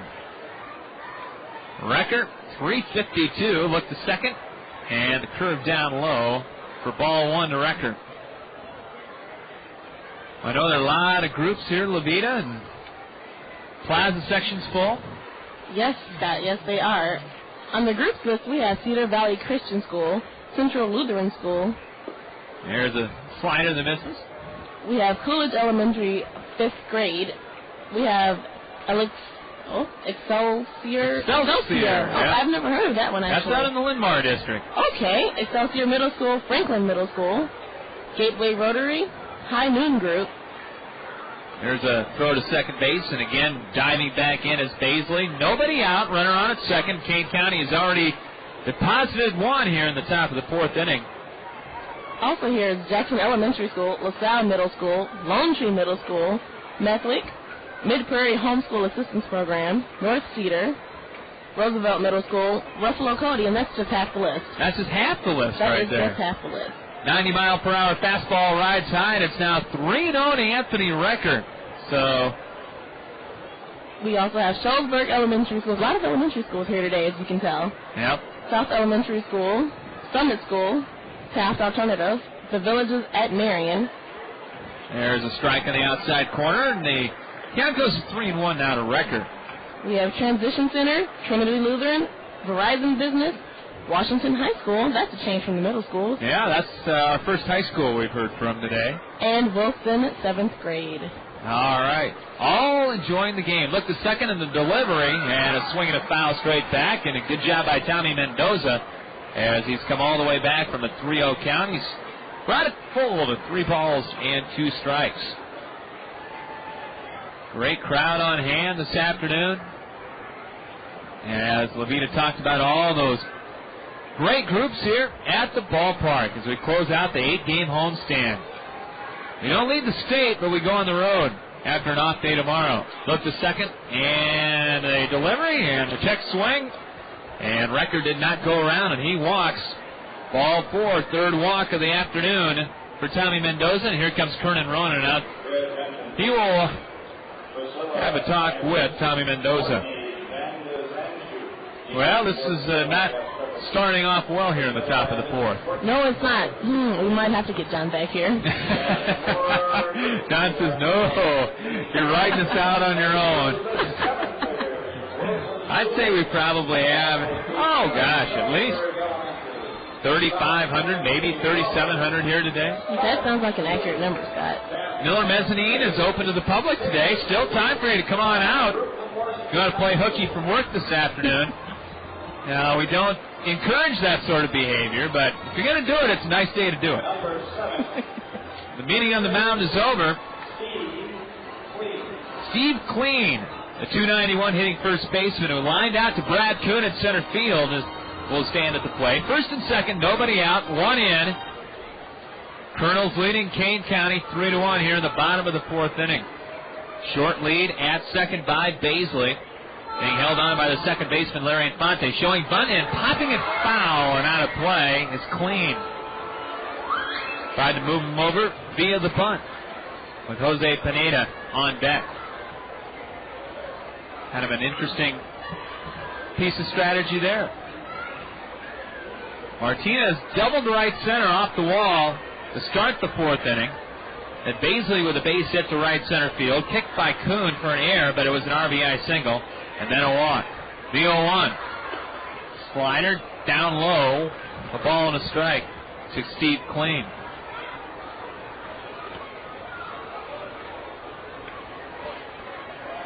Well, I know you're a Cub fan, right? Yes, I am. Yeah, I'm sorry. You're sorry? There's nothing wrong with that. See, a Sox fan and a Cub fan in the same booth on the same broadcast. Here's another bunt attempt. This one popped in the air and foul ground, and Schlichting won't be able to get it, and it's a ball and 2 strikes. You know what I like to say sometimes, Scott? What's I'm that? a Chicago fan. You're a Chicago. I am a Chicago That's fan. all right. That's all right. And I'll talk to John about this when he comes back, but I was very happy to see that the big crowd last night at U.S. Cellular Field gave Frank Thomas a big hand and a standing ovation last night as he came back. Now, I predicted to a couple of my Sox friends that Frank would hit 8 home runs against the Sox this year. He's already got 2. Both last night, but the Sox won on a great bunt. 1 ball, 2 strikes, look to second. And the delivery, line drive, left center field. That will be a base hit and could go into the gap into the wall. Rounding third and scoring is Baisley. Also rounding third, coming home is Recker. Here's the throw, save. Ball gets away from the catcher Martinez. Runner coming to third. Throw late from Mendoza. And we're tied at 3.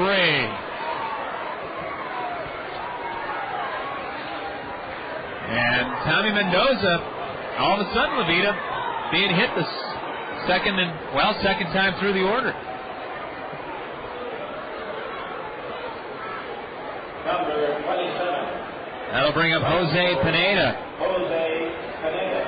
That ball was scalded in the left center field. I was hoping they'd get it back in time, but they just didn't. So that'll make it a 3-3 ball game. 3 runs on 3 hits. Colonel Enfield's going to come in now at all 4 positions, try to knock down this run at the plate. There's a strike on a curve to Jose Pineda. So Clean with RBI 16 and 17, and as John mentioned, this guy continues to be a thorn in our side. Now time called by the home plate umpire.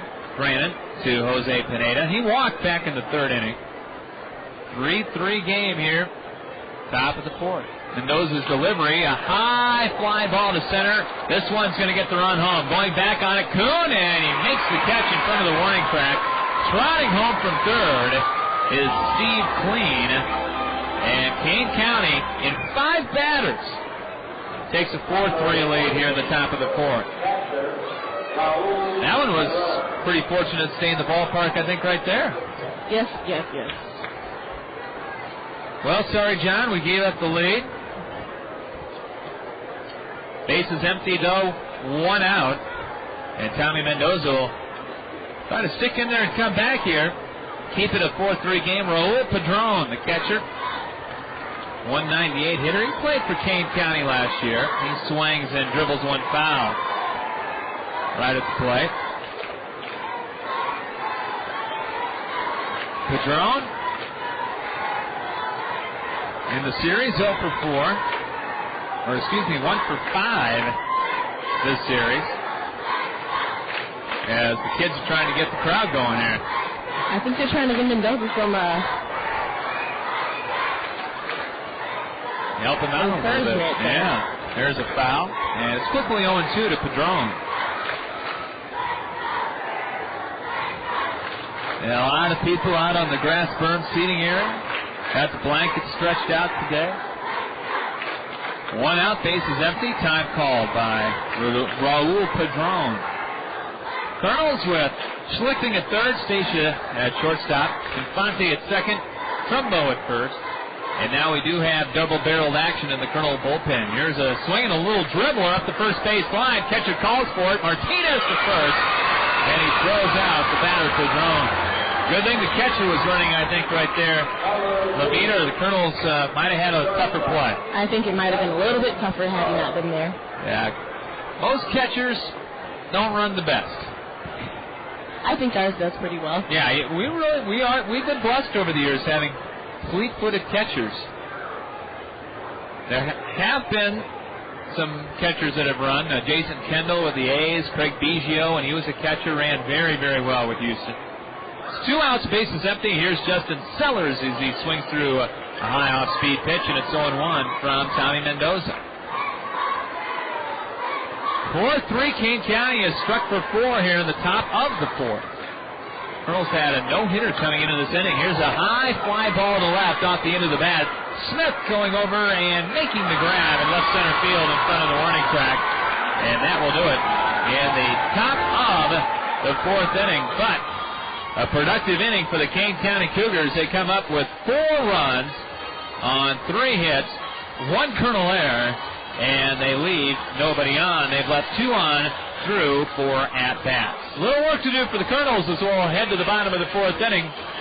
It's Kane County 4 and the Kernels 3, and you're tuned to Kernel Baseball on the Kernel Radio Network. Fairfax State Savings Bank is paying you to come to the ballpark every Wednesday this season. You heard right. Fairfax State Savings Bank is paying you to come to Veterans Memorial Stadium every Wednesday this season. The first 750 of you Kernel fans to enter the gates before Wednesday's home game will receive an envelope full of money inside from Fairfax State Savings Bank. Each of those 750 envelopes will contain a greenback up to a $100 bill. Fairfax State Savings Bank, free money Wednesdays. Come early to line your pocket with cash. Meet Jim. When it's nice out, he spends weekends in his yard trying to kill weeds. Gotcha. Meet Dave. He spends weekends on the green. That's because Greg's Lawn Service takes care of his lawn. Mowing, fertilizing, pruning, and, weed control. Greg's does the big jobs, too. Landscaping, retaining walls, curb edging, and patios. So when you've had enough of those little devils... Yes.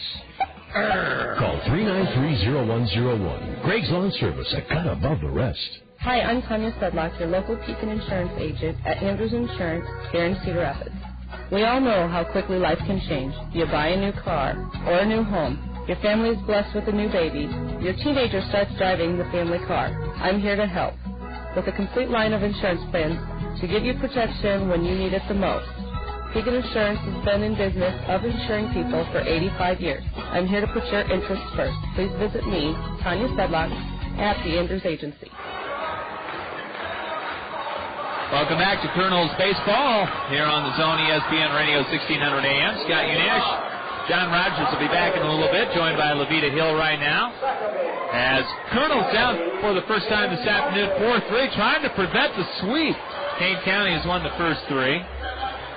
And we'll tell you what's coming up as far as the Kernels schedule is concerned. Don't leave the state of Iowa, but we head out the road here for the next few games. So Trey Shields has been staked to a one-run lead, and he starts off the bottom of the fourth by backing Larry Infante off the plate with an inside fastball, and it's ball one.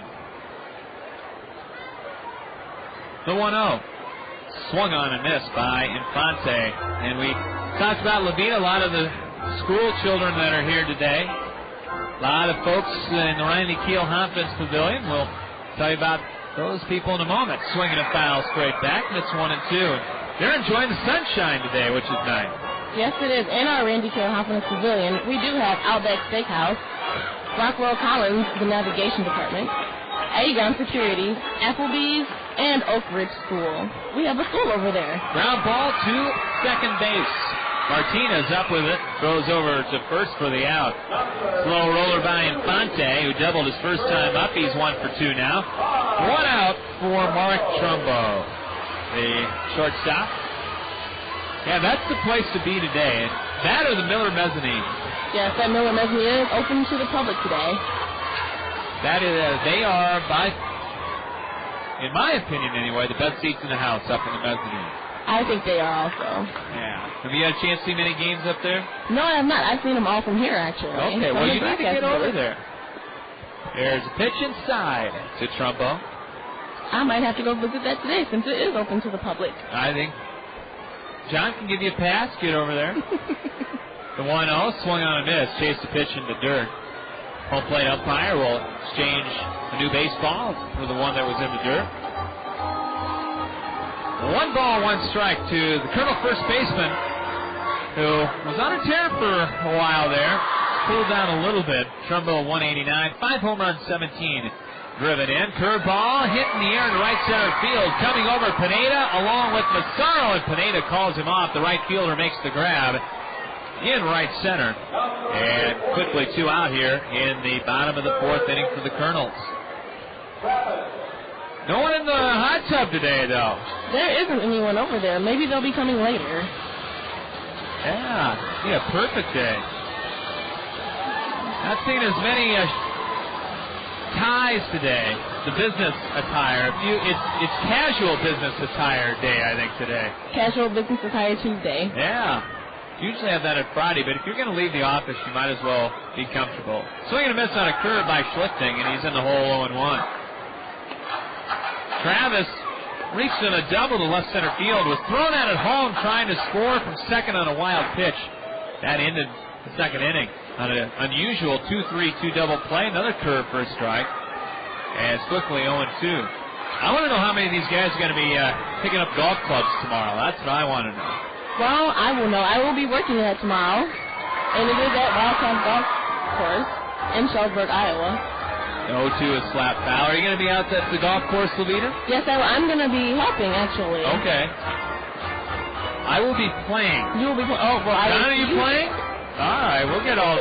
There have been great many stories coming from the Golf Classic over the years. Oh, no. Pitch outside for ball 1. This will be my first, so... And we've had a great time. 1 ball, 2 strikes. Bases empty, 2 out. The 1-2 in the dirt. Knocked down by Raul Padron, the catcher. That'll even things up at 2-2. We talked Bob Bowlesby is here. Bob Brooks has found him. George Wine, the former sports information director at the University of Iowa, also down here as well. In the crowd. George, of course, penned many books over the years. 2 balls, 2 strikes, 2 outs. Shields Shields into the delivery, and he strikes out Schlichting on a high fastball. That'll do it for the Kernels. That is strikeout number 4 for the big 6'6" 200-pound-plus right-hander Trey Shields. 1-2-3 go the Kernels in the bottom of the fourth inning. And after 4 complete here at Veterans Memorial Stadium, it's the Kane County Cougars 4 to Cedar Rapids Kernels 3. And we'll have more Kernel baseball right after this on the Kernel Radio Network. There's a lot you can do to satisfy your taste for Italian. You can marry one. Do you, Susan Smith, Giuseppe Valentino? You can drive one. Or you can go to Zio Giano's and feast on Zio's homemade bread, pizzas, and pasta, authentically prepared in Zio Giano's famous Italian style. Zio Giano's for the hometown taste of Italy. Come to Zio Giano's, the pasta makes you zero. Come to Zio Giano's for real Italiano. Come to Zio Giano's, the pasta makes. What do I get at Cost Cutters? Hey, my hair is my trademark. I gotta be able to count on a good cut and stuff to keep my hair looking thick, even if it's not.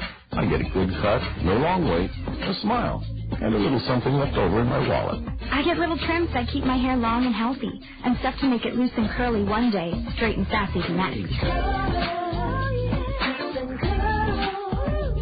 With expert stylists trained in the latest trends and techniques and your favorite professional styling and hair care products, you'll always get what you're looking for at Cost Cutters. At Cost Cutters, you can always count on convenient, affordable, professional care and products that help you create just the style you want. At Cost Cutters, you'll always get a little more. What do I get at Cost Cutters? A slick, clean cut, great highlights, and a little wink from the hottest stylist I've ever seen. More of what you're looking for. Just yourself. Back with you at the ballpark, top of the fifth inning here at Memorial Stadium. Mike Mazzaro, the top of the order, 0 for 2, will lead things off against Colonel right-hander Tommy Mendoza. Again, that unusual outfield alignment against Mazzaro as the first pitch is hit on one hop to the Colonel second baseman Infante, and he throws out the speedster to lead things off. 1 pitch, 1 out. Like to see that here in the top of the fifth inning. I want to let you know what's happening in the major leagues on the State Farm Major League Scoreboard, brought to you by State Farm Insurance agents Dale Thompson, Gary Schubat, Al Shetler, and Brad Dunn. And Levita, what do we got in the big leagues? In the American League, we have the Red Sox hosting the Yankees at Fenway Park. We have the Blue Jays and Devil Rays at Rogers Stadium. We have our parent club, the Los Angeles Angels of Anaheim, against the Rangers at Ameriquest Field. We have the White Sox and A's at U.S. Cellular Field. The Indians will go against the Twins at the Metrodome. And the Royals will host the Tigers at Kauffman Stadium, and the Orioles and Mariners at Safeco Field. All coming up later on today. 0-2, the count to Nick Blasey. And in the National League, we have the Cubs and Marlins at Dolphin Stadium. The Astros will be at the RFK Stadium with the Nationals. Brewers and Reds at Great American Ballpark. The Mets will host the Phillies at Shea Stadium. The Pirates will tangle with the Diamondbacks at Chase Ballpark. Braves and Padres at Petco Park. Rockies and Dodgers at Dodger Stadium. And the Cardinals and Giants at SBC Park. Here's a fly ball to center field right at Brad Kuhn. Comes in a couple steps right at the end and makes the grab and a line drive. Second out of the fifth inning. Quickly, 2 up, 2 down, bases empty. 4-3 Kane County here in the top of the fifth. That'll bring up left-handed hitting Frank Martinez, the switch hitter. Second baseman, 1 for 2, doubled and scored back in the fourth inning. He led that inning off with a ringing double off the right center field wall, and he takes a look at a hook for a strike. So all the action in the major leagues coming up later on this evening. Here's the pitch, a little tapper up the first base line. Trumbo has it on the short hop. He'll take it himself and tag the bag, and that will do it. In a very quick top of the fifth inning, no runs, no hits, no errors, and nobody left on for the Kane County Cougars. We're halfway home from Veterans Memorial Stadium here on this Sunsplash Tuesday afternoon, and after 4.5, it's Kane County 4 and the Kernels 3, as you're listening to Kernel Baseball on the Kernel Radio Network. With spring comes a sound we're all familiar with, lawnmowers. The Solid Waste and Recycling Department encourages you to mulch your grass this year, though instead of bag. It's a practice known as grass cycling. Why grass cycling? Well, it saves time because you don't have to rake or bag your grass clippings. But it also saves money because those clippings contain essential nutrients, reducing your need for expensive fertilizers. Best of all, grass cycling helps to save landfill space. Do your part. Grass cycle. This message from the Solid Waste and Recycling Department. Has your spring planning been delayed by uncertain weather? Get started now with a visit to Peck's Flower Shop and Garden Center. For the very best plant selection and all the expert advice you'll need to make your plants grow their very best, visit Peck's. The greenhouses at Peck's are bursting with colors, gorgeous hanging plants, rose bushes, patio plants, and blooming annual plants. Peck's has the newest, best bloomers for sunny and shady areas, and the best producing tomato, vegetable, and herb plants. If your spring planning includes landscaping, contact Peck's for an estimate. Choose your landscaping plants and trees from Peck's expertly cared for acres of tree shrubs, evergreens, and perennial plants. Visit Peck's Flower Shop and Garden Center, where Peck's knowledgeable staff is ready to answer your plant and gardening questions. Peck's Flower Shop and Gardening Center, celebrating 50 years of growing since 1956. Peck's is located at the corner of Blair Ferry and Edgewood Road, northeast. All right, Levita, thank you very much. So we head to the Colonel half of the fifth inning. 4-3 lead for the Kane County Cougars. Told you about what's coming up in the Major Leagues tonight on the State Farm Major League scoreboard. And we'll have our Springhouse baseball trivia question coming up next inning.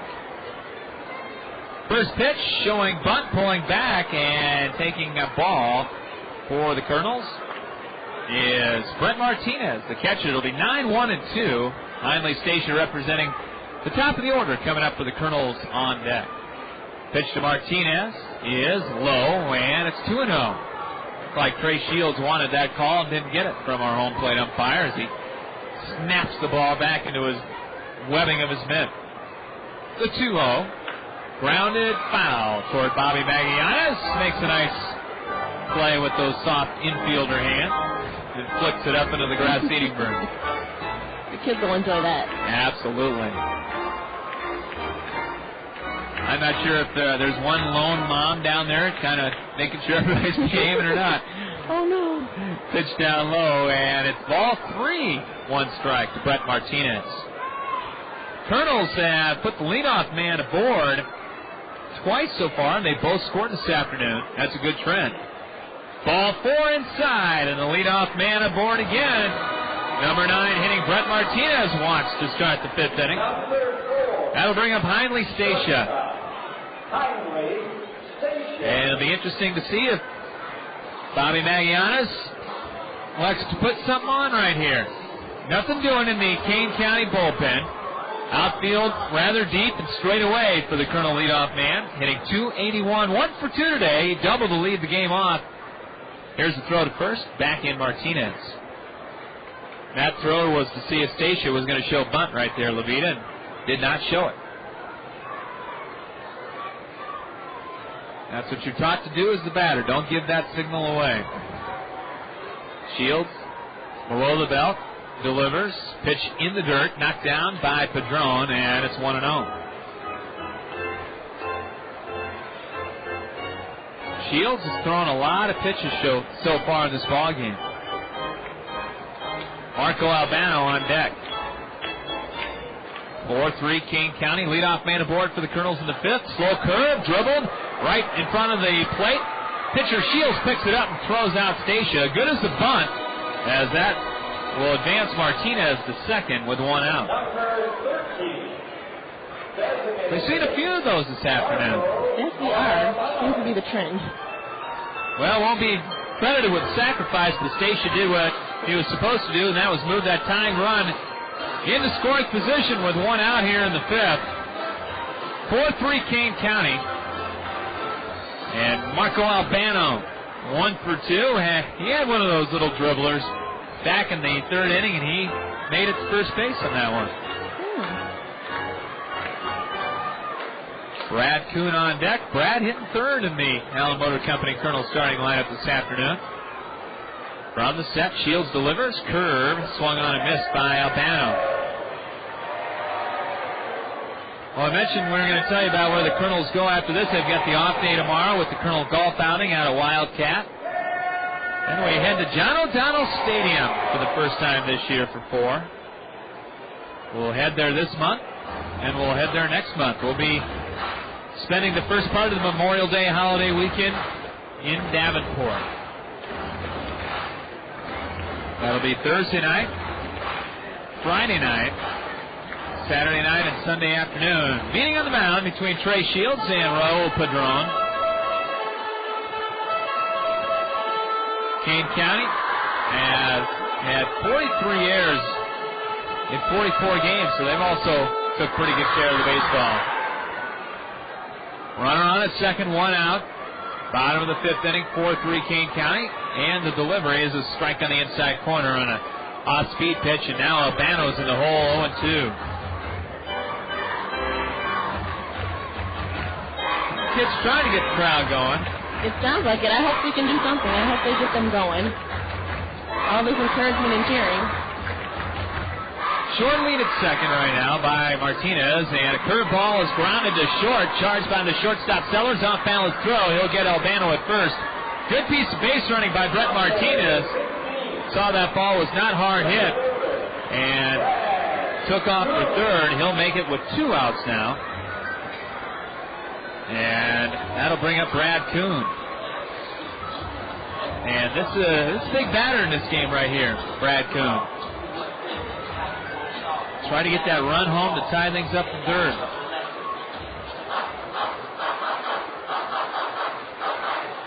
Kernels about hit Kane County 6-3. Kernels have made a couple of errors, though. As I believe only 3 of those 4 runs were earned in the last inning. John lets me know that is correct.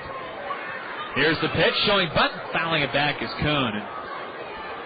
I think, Levita, you've seen a lot of the games this year. I think Brad Kuhn has tried to bunt on his way on at least once every game this year. I think he has. I've seen him bunt. I think I've seen him bunt at least once every game. Yep. Usually the leadoff man, batting third this afternoon. Third baseman, Baisley, in on the grass. Martinez over there at third. Pitch inside for a ball. That's 1-1 to Brad Kuhn.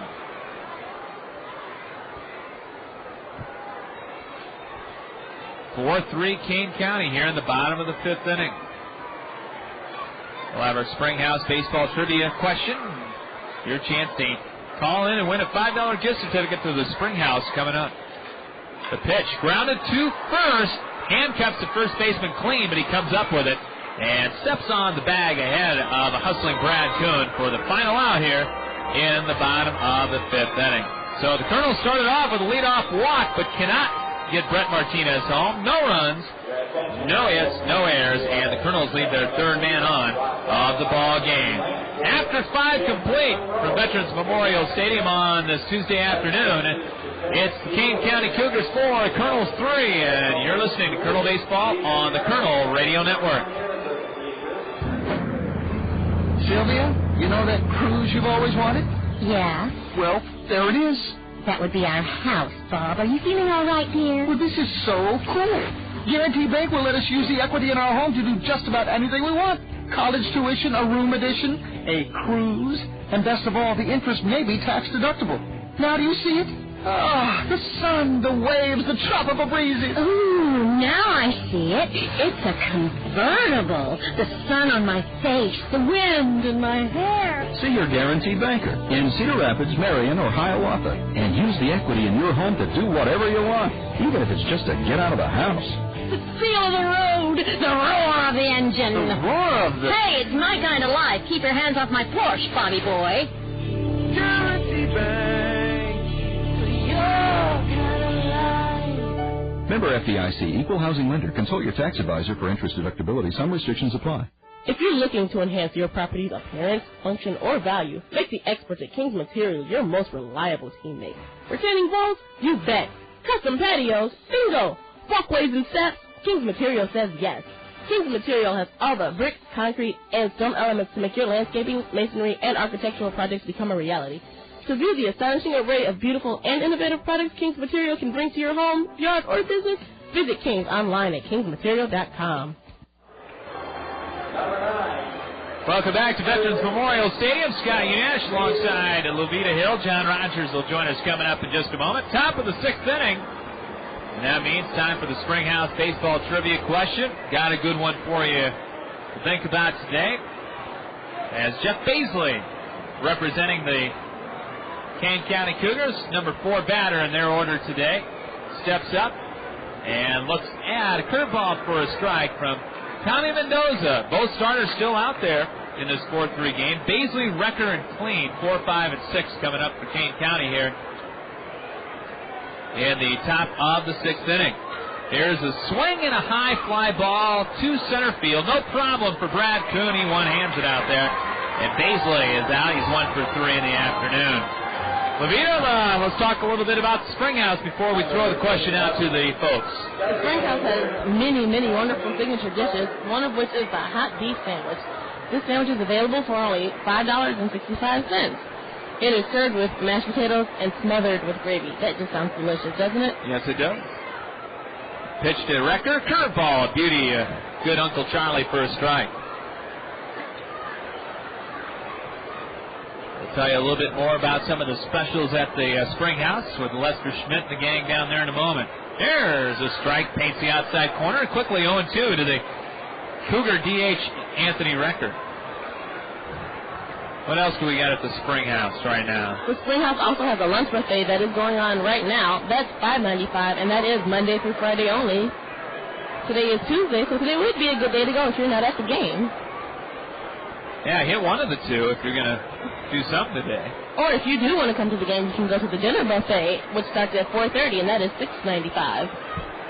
Great food. And, we'll tell you about the roasted chicken in a moment. Swing and a miss, and Recker is out of there on strikes. I think he caught a piece of it.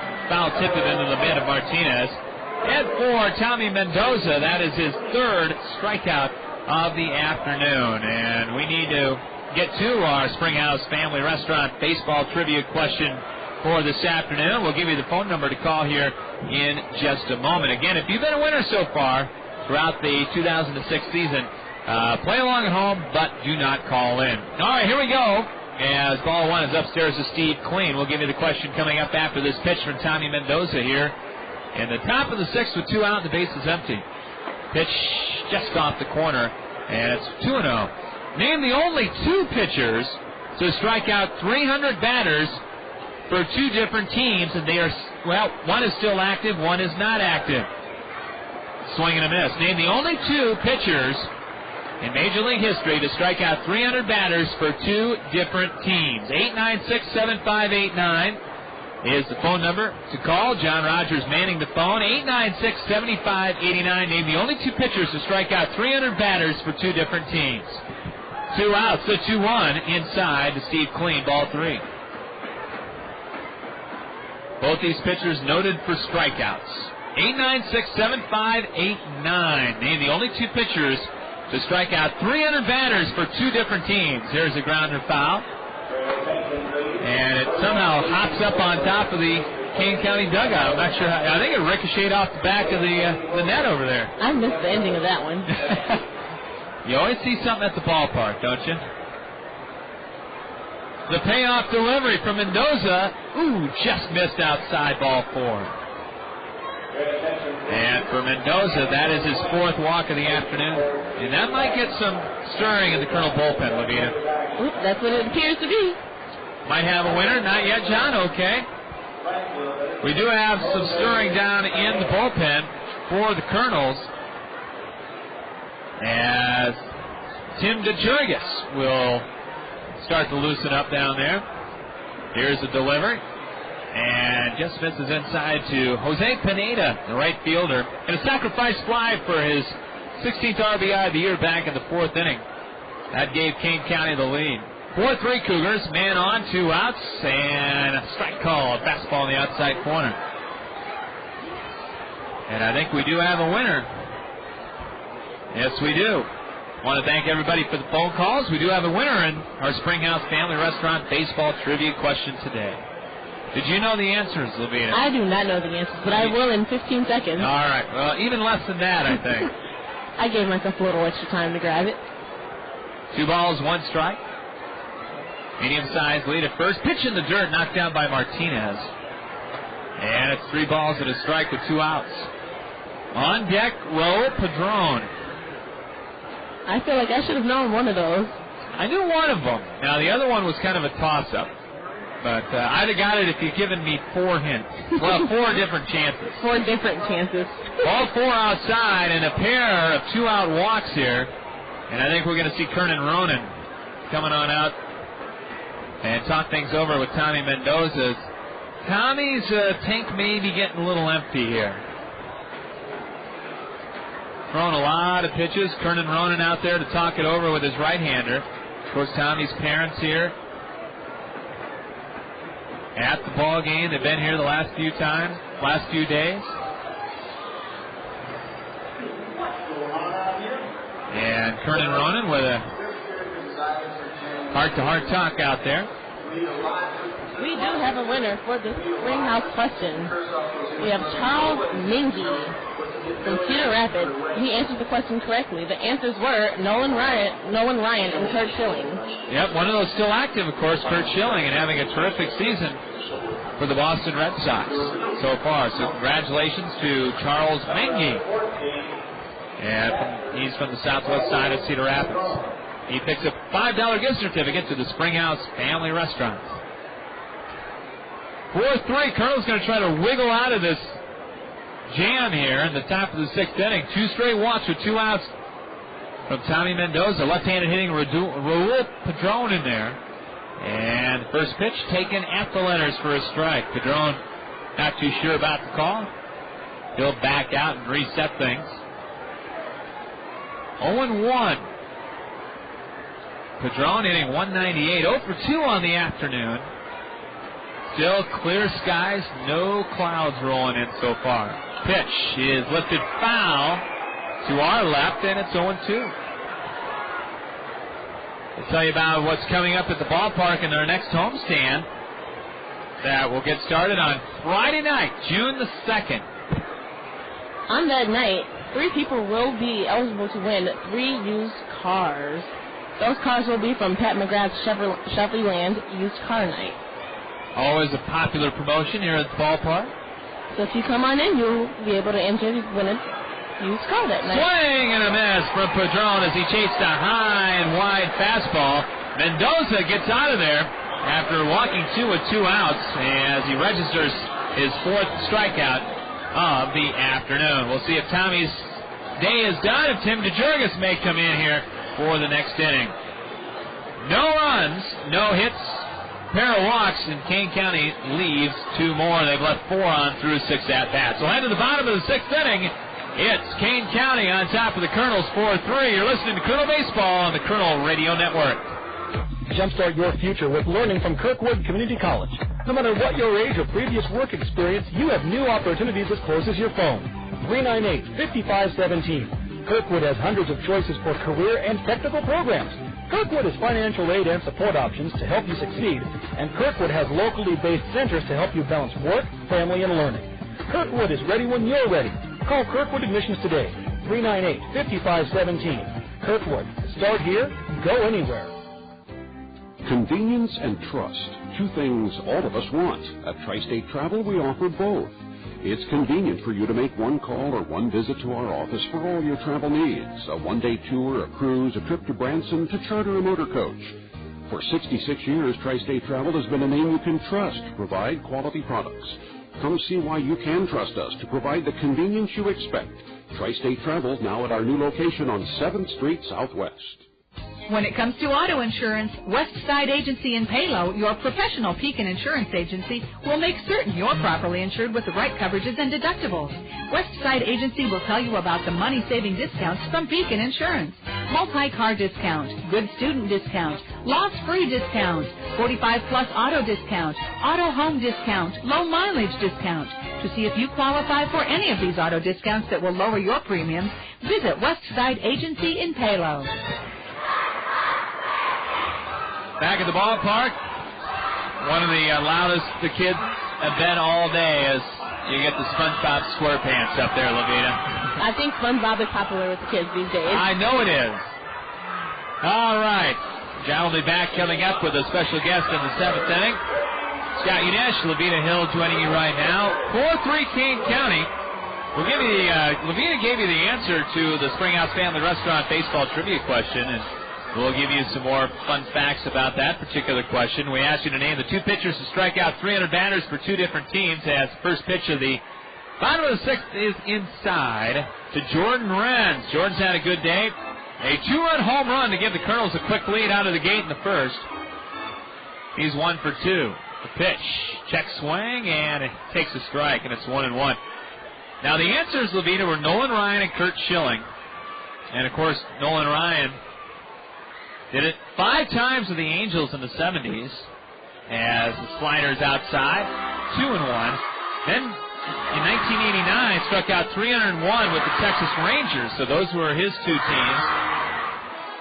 Kurt Schilling did it twice in 98 and 99 with the Phillies, and then turned the trick in 2002 with the Diamondbacks. Swing and a miss as Renz tried to tie it up right there with 1 swing of the bat, and it levels the count at 2-2. But a lot of people guessed Roger Clemens and Randy Johnson. They came close, but they never did accomplish that feat. The 2-2 is way outside, and the count goes full to Jordan Renz. He'll be followed in the Colonel order here in the 6th by Stantrell Smith.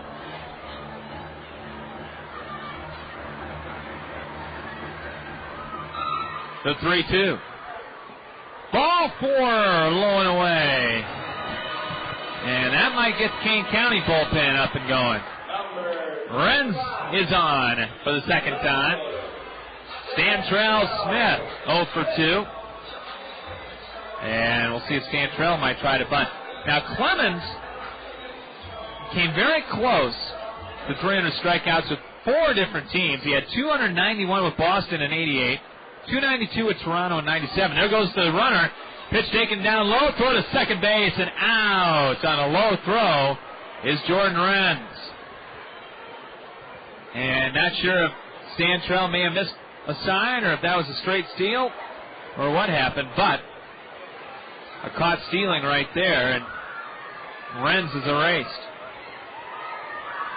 Clemens had 213 strikeouts with the Yankees in 2001, 218 a couple years ago with the Astros. 1 ball, 1 strike now to Stantrell Smith. 6'4", 210-pounder from Atlanta, Georgia. Played on that championship team for Orem last year. The Orem Owls. Right-handed batter. The 1-1. Taken down low for a ball. Yeah, Bobby's looking a little subpar down there at third base. I think somebody missed something and got something a little misconstrued there in the last play. I like your description of that.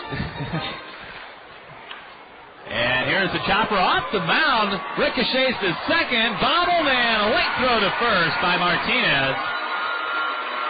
And on is Stantrell Smith. That'll be a base hit. 7th hit of the day for the Kernels as the left-hander is up and warming in the Kane County bullpen. Down there for Kane County is the left-hander out of Omaha, Ron Maydage. 1 on, 1 out for Larry Infante. 1 for 2. Quick throw to first. Smith is back. So the Kernels have their bullpen going. And Kane County also with the left-hander up there. Infante digs in from the left side. Good lead by Smith, not going. The pitch is a grounder to the right side. Second baseman Martinez well to his left in the hole. Makes the grab. Quick throw to second. And Smith back in there. So they out-recorded at first, 4-3, and a nice play by Frank Martinez. Smith advances to second. And with 2 out, that'll bring up Mark Trumbo. Pretty nice play there by the second baseman Martinez, Lavina. That was pretty nice in there. Had to range wide to second, came up with it. So, again, the Kernels with the tying run in scoring position here with 2 outs. Had that at the last inning, after the leadoff walk to Martinez, and they do it right here after the leadoff man. Jordan Renz walked, was caught stealing. Smith, the infield single. He advanced to second on the ground out by Infante. Trumbo has taken the collar today, 0 for 2. And he looks at a fastball low and in for a ball. You mentioned, Scott, that the next homestand begins June 2nd. That's a Friday. I just want to remind listeners that Saturday will be another fireworks evening. Fantastic. Those are immensely popular. 2 out. Look to second. Curve down low for a ball. 2-0.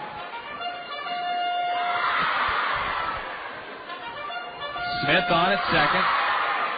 Outfield straight away, rather deep for Mark Trumbo, who does have 5 home runs. Second on the team. Look to second, and the pitch is a line drive to left field. Get up, baby, this one's gone! Mark Trumbo, a line drive home run to left field. And just like that, the Kernels get the lead back at 5-4. Not sure it had enough carry, but it did get over the left field high Randy Kiel-Hopkins pavilion wall. And a pair of 2-run home runs helping things out today for the Kernels.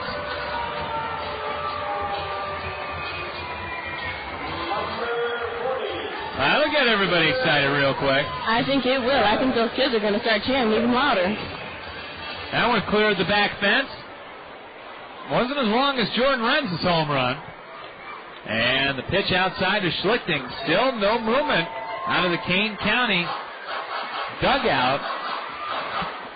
As the Kernels are taking a 5-4 lead here in the bottom of the 6th inning. The 1-0. Slow curve for a strike as it catches the outside corner.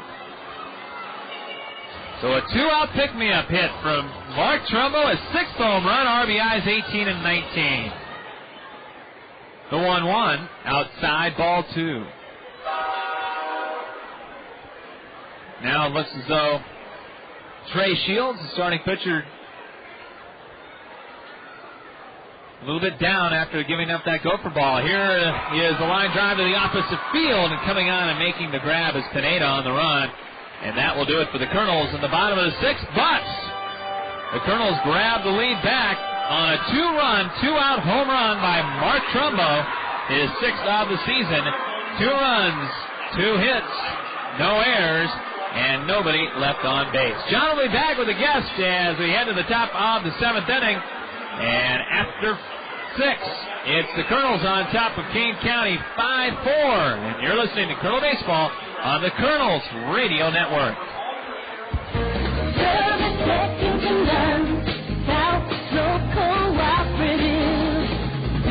For your communication needs, internet service, telephone, and TV. As a cooperative telephone company, our members are owners who make us a team. Service second to none, South Slope Cooperative Communication. Get ready for summer and beat high gas prices with a pre-owned vehicle from Randy Kiel Honda. Their inventory is jam-packed with fuel-efficient vehicles designed to save you money. Get an economical sedan for your daily commute, or indulge your sporty side with a high-performance coupe. Randy Kiel Honda carries a large selection of Honda certified pre-owned vehicles, backed by a 12-month, 12,000-mile comprehensive warranty and 7-year, 100,000-mile powertrain warranty. Need to haul the entire family? For a limited time, you can get special financing on Honda certified pre-owned Odyssey. Whatever your driving needs, Randy Kiel Honda has the vehicle for you. Visit Randy Kiel Honda on Centerpoint Road Northeast or online at randykiel.com. Randy Kiel Honda, where they treat you right.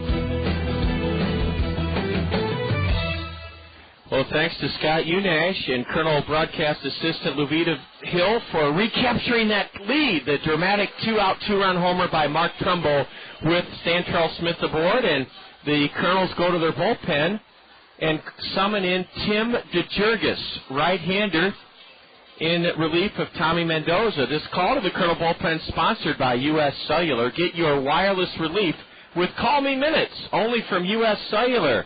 Tommy Mendoza pitched very well this afternoon. The 18-year-old went 6 innings, surrendered 4 runs, 3 earned, on just 3 hits.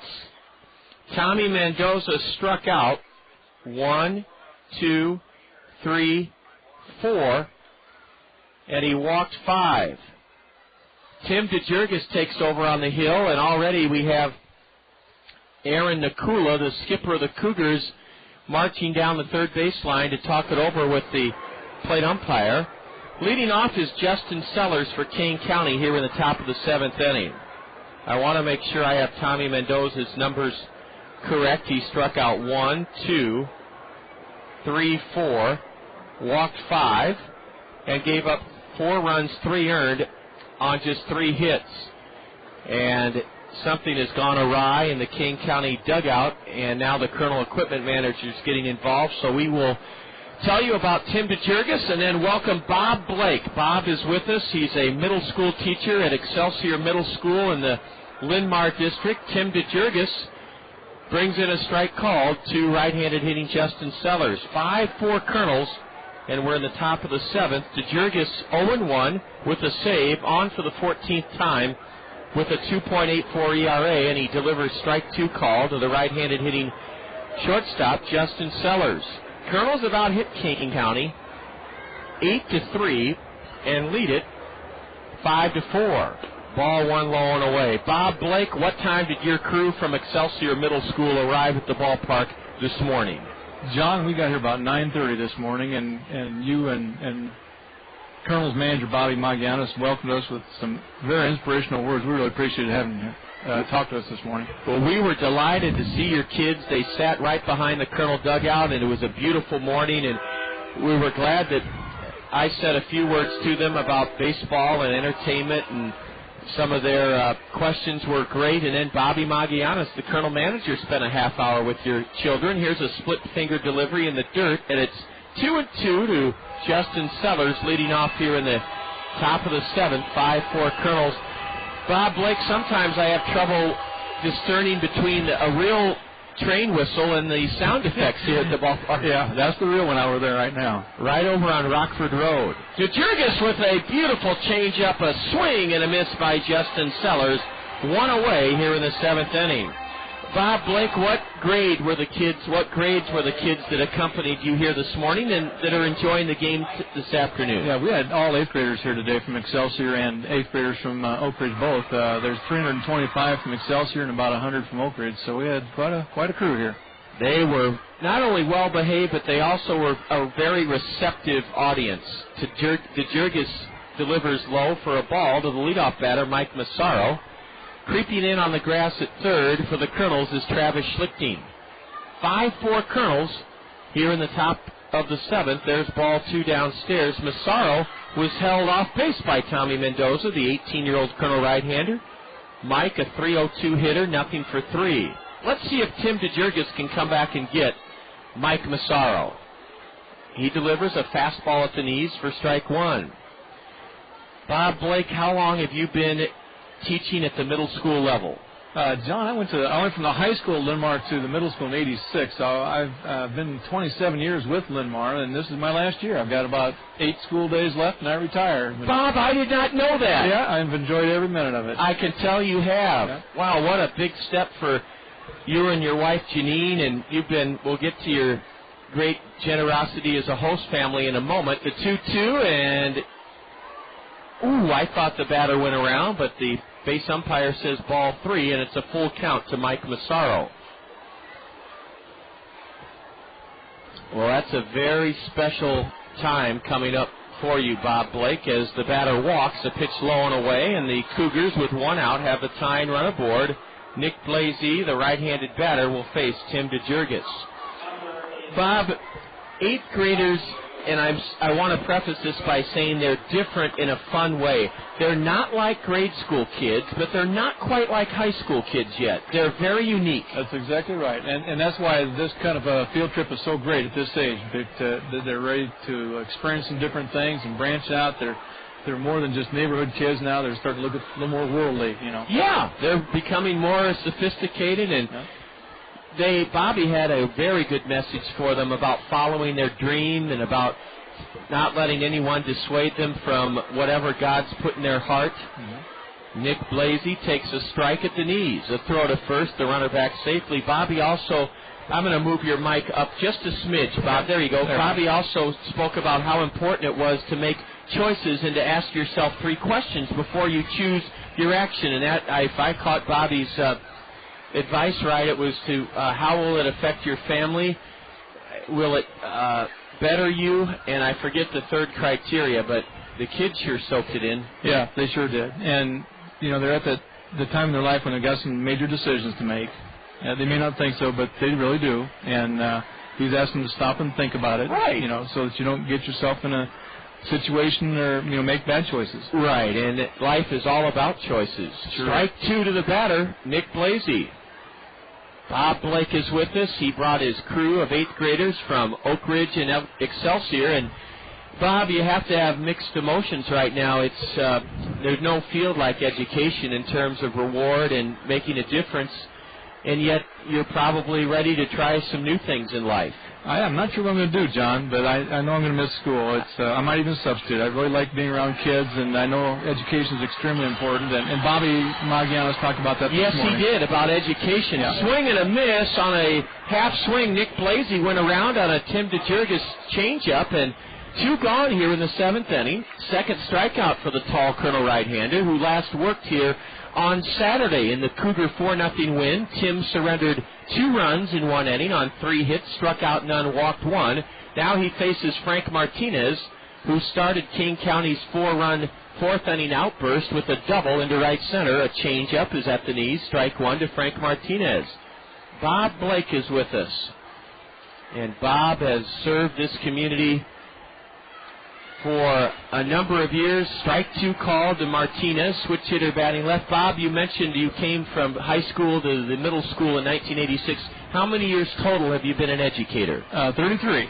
All in the Linn-Mar system? No, I was at North English, Iowa for 6 years, and then came to Linn-Mar in 79. Wow. A breaking pitch just misses outside, and it's 1-2 to Martinez. 2 away, tying run at first for Kane County. Here in the top half of the 7th, 5-4 Kernels. Before a big crowd. A throw to first, and the runner Mazzaro scoots back.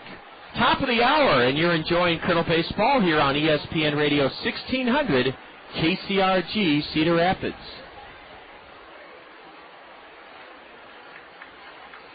DeJurgis brings it. Ooh, it just missed low. And that's ball 2. Now the deuce is wild. 2 balls, 2 strikes, 2 out. And the tying run at first for Kane County. Frank Martinez ready for Tim DeJurgis' 2-2. Backdoor curve just missed outside, ball 3. The Cougars will likely go to their bullpen when the Kernels bat in the lower half of the 7th. And hopefully, based on this next pitch likely, we'll find out if the Kernels will still have the lead when they face the new Cougar hurler. Now Martinez steps out for just a moment. The runner at first will be going on this payoff pitch. Mark Trumbo playing behind Mazzaro. There he goes. Ooh, a breaking pitch just inside. The Kernels cannot believe the call by the plate umpire. Ball 4, Frank Martinez aboard.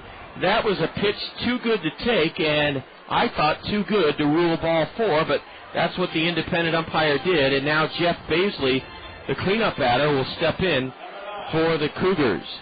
Bob Blake, where did you get your teacher training? I graduated from UNI in 1971. They've had a great reputation for decades. Why is it that they have the best teacher education program in probably all the Midwest? I don't know. When I was in high school, I told my guidance counselor I wanted to be a teacher and asked him where some good colleges were. He says, you got one right up the road in Cedar Falls, so that's where I went. Baisley grounds one past third, fair, one run in, another man racing to third, and he'll stop there on a double.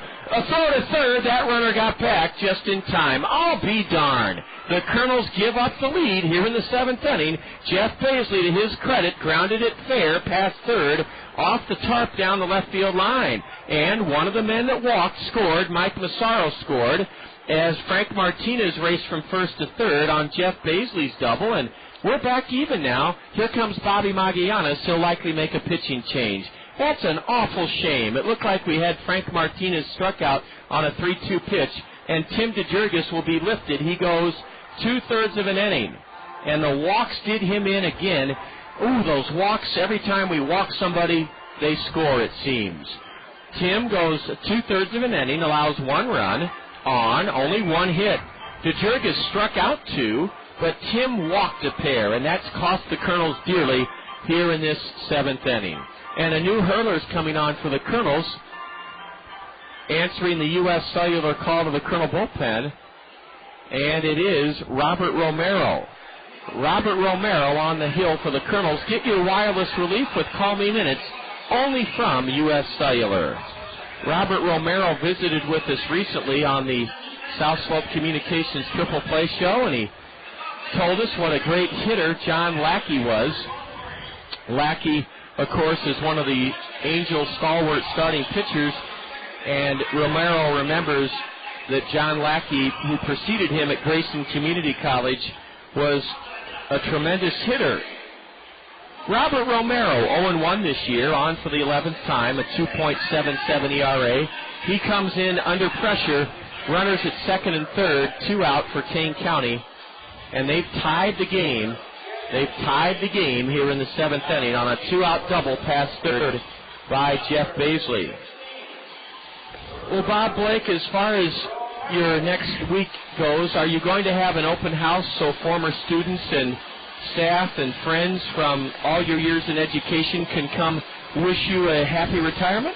Well, there was some talk of that, John, but I told them that I just assumed do it real quietly, so it can be a real quiet little get-together and some things at the school that the school does for us. Linmar does some nice things when you retire, and so we're just going to do that. Nothing fancy. Sure. Ease on out.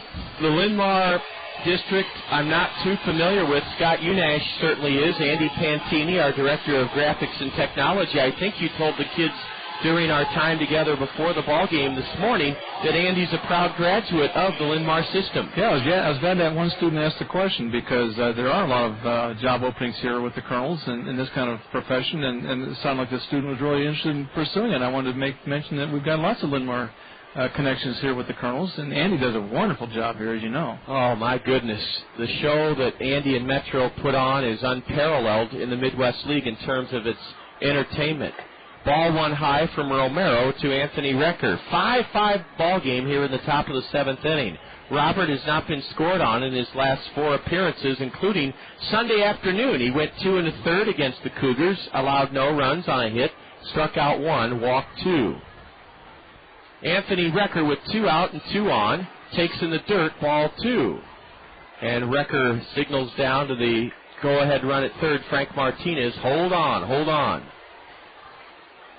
5-5 the score. The Kernels led 2-0, 3-0.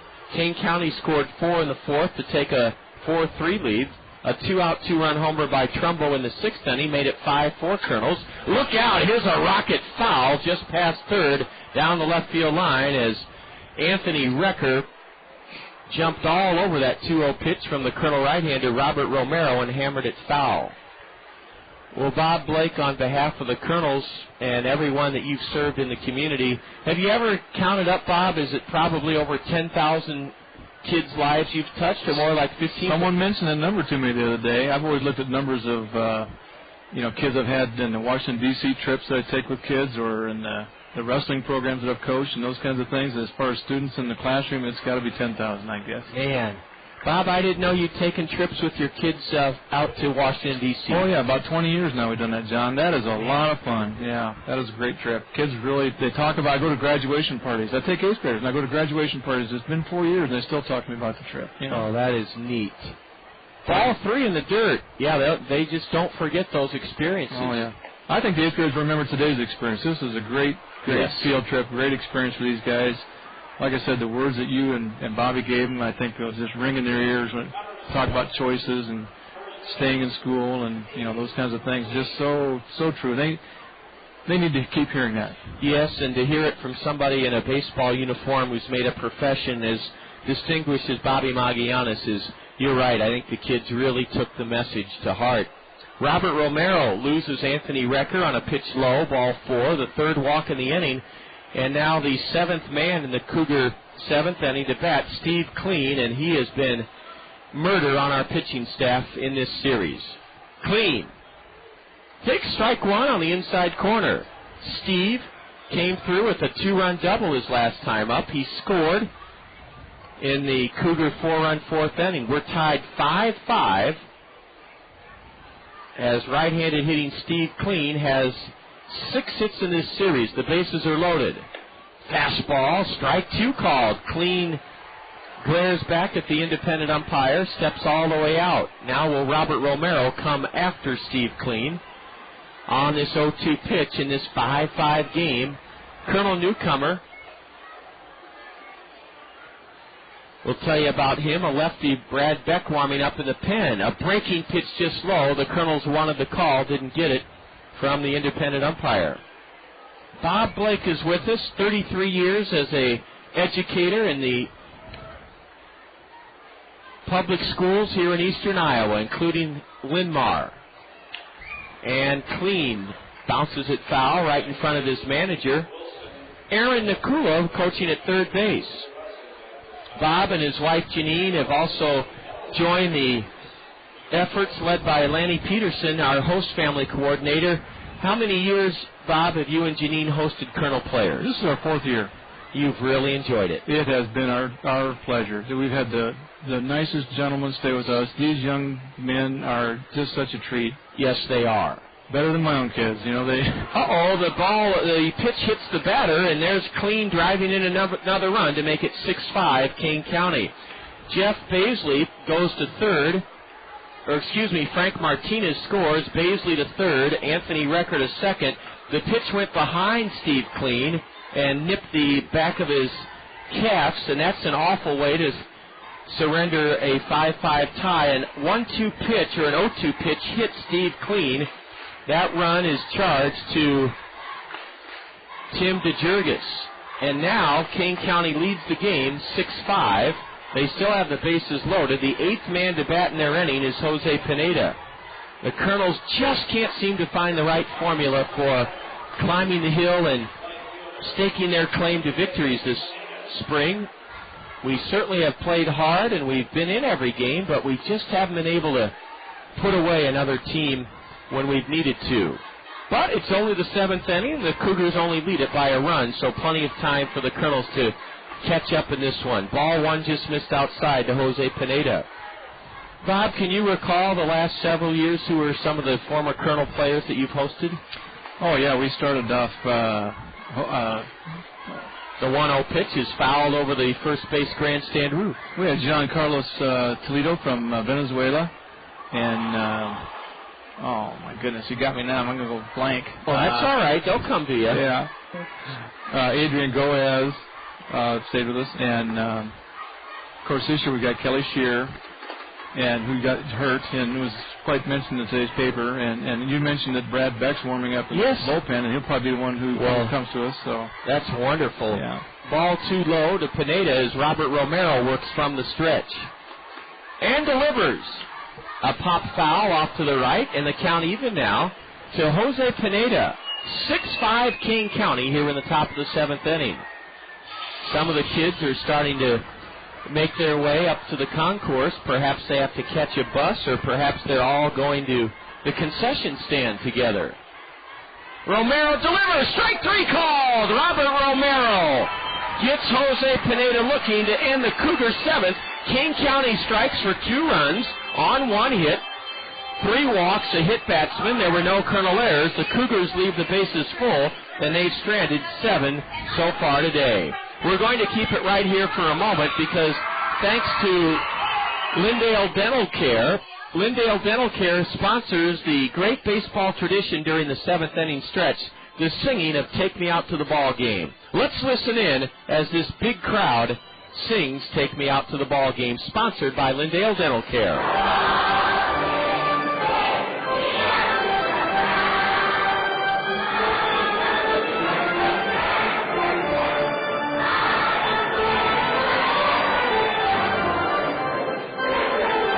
A new hurler takes over for the Cougars. A lefty. We'll tell you about him in a moment, and wrap up our time with Bob Blake during this wonderful afternoon. We go to the bottom of the 7th. Kane County now leads the Kernels 6-5.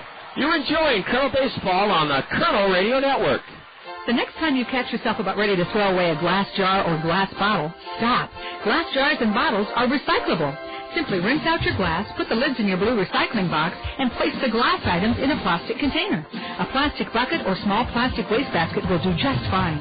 Use one plastic container for clear glass and a second separate container for colored glass.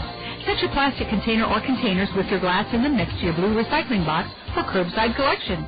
Remember, glass is recyclable. Hi, I'm Gary Dolphin. You know, Hometown Restyling has served Eastern Iowans since 1986, providing the very finest in windows, siding, and sunrooms. Their experienced staff can handle the job from start to finish, including plans, permits, and inspections. Plus, Hometown Restyling is nationally recognized by Professional Remodeler, Qualified Remodeler, and Remodeling magazines. Call Hometown Restyling for your next remodeling project, or better yet, visit one of our beautiful showrooms in Hiawatha or Coralville. Hometown Restyling, because there's no place like home. Technology pervades every aspect of our daily lives. This remarkable age we live in has a machine or a computer to meet almost all of our needs. But you won't find a technological device that can provide you with the personal attention for something as important as insurance. Neighbor Insurance Services, your professional Pekin insurance agency in Hiawatha, is trained on all insurance matters, including how much coverage is enough coverage. For personal attention to all of your insurance needs, see the insurance professionals at Neighbor Insurance Services in Hiawatha. On this gorgeous Tuesday afternoon, the Kernels concluding an 8-game homestand, trying to knock off the Kane County Cougars, who lead the West. Kane County has won 6 in a row, and they bring in a new pitcher, lefty Ron Mayday, M-A-D-E-J. Mayday takes over for the starter, Trey Shields. 6-5 Cougars, bottom of the 7th inning. Kernels have out-hit Kane County 8-4. Here's ball 2 from the lefty outside to Brett Martinez, who walked leading off the 5th inning. You can hear the kids cheering down below in unison. Let's go, Kernels, let's go. Ball 3 down and in to Brett Martinez. Bob Blake is with us. He brought a group here this morning from Excelsior and Oak Ridge Middle Schools. And Bob was just getting started telling us about the wonderful Kernel players he's hosted as a host family the last 4 years. Here's ball 4 up and in, and Brett Martinez, the tying run at first for the Kernels, with nobody out here in the bottom of the 7th inning. Bob Blake, you've mentioned John Toledo and Kelly Shear. Last year we had Nick Green and Fernando Rodriguez Jr., and earlier we had Bill Edwards. So we've had some real talent stay with us. Those guys, of course, have all been promoted to higher levels. And yes. It's fun to follow their careers. They're all three doing well. Bill Edwards at AA and Fernando Rodriguez Jr. and Nick Green at Rancho Cucamonga. Yeah. Off to great start so far this summer, everyone. Oh, yes, they are. Ron Mayday, M-A-D-E-J. A 22-year-old lefty from Omaha, Nebraska, went to Bellevue University. And he now faces Heinley Stacia, the Kernel switch-hitting shortstop. Ball 1 upstairs. The starter, Trey Shields, went 6 innings, surrendered 5 runs to the Kernels on 8 hits, struck out 4, walked 2. He can win, he cannot lose. Had the Kernels been able to hold the lead, Tommy Mendoza was in line for a win, but credit the Cougars as they scored the go-ahead runs on just 1 hit, 3 walks and a hit batsman in the top of the 7th inning. Strike 1 to Stacia, 1-1 to Heinley, who doubled and scored in the Kernel 2-run first. Heinley was aboard when Jordan Renz teed off for his 10th home run of the year. A throw to first, the runner back. Generally, Bob Blake, what time for a night game that starts at 6:30 or 7 Do the guys come home and eat with you and Janine, or do they go out to eat? They usually go out to eat. Yeah, I would say their hours are almost different than mine. You know, I get up early and go to bed early, and they get up late and stay out late. And sure. I never hear them come in. It's almost like they're not staying with us. You know, I see them more here at the ballpark than I do at home. Well, that stands to reason with your hours as an educator and their hours as young professional baseball players. A short lead at first by Brett Martinez. Ron Mayday delivers a bunt in the air, and it's caught, and Martinez gets caught off base, double play. Ooh, this ball club somehow has to snap out of it. That's very poor baseball, and a bunt by Stacia high in the air. It was caught at first base by Steve Clean. Then Brett Martinez couldn't get back to first, and the double play goes 3-4. We're just not really with it right now, and it's not being critical, Bob Blake. You've seen enough baseball to know that you're going to go into ruts, slumps, tailspins, where no matter what you do, you just can't quite do the right thing. Yeah. This is a very young team, though, John, as you know, yes. and they're always right in the games, just like last night's game. It's always just at their fingertips. Yeah, here's a base hit into right by Marco Albano. A two-out single by Albano as he went the other way and shot it into right field. And that's the 9th Colonel hit this afternoon. We've out-hit Kane County 9-4, but the Cougars in ahead 6-5 here in the bottom of the 7th inning.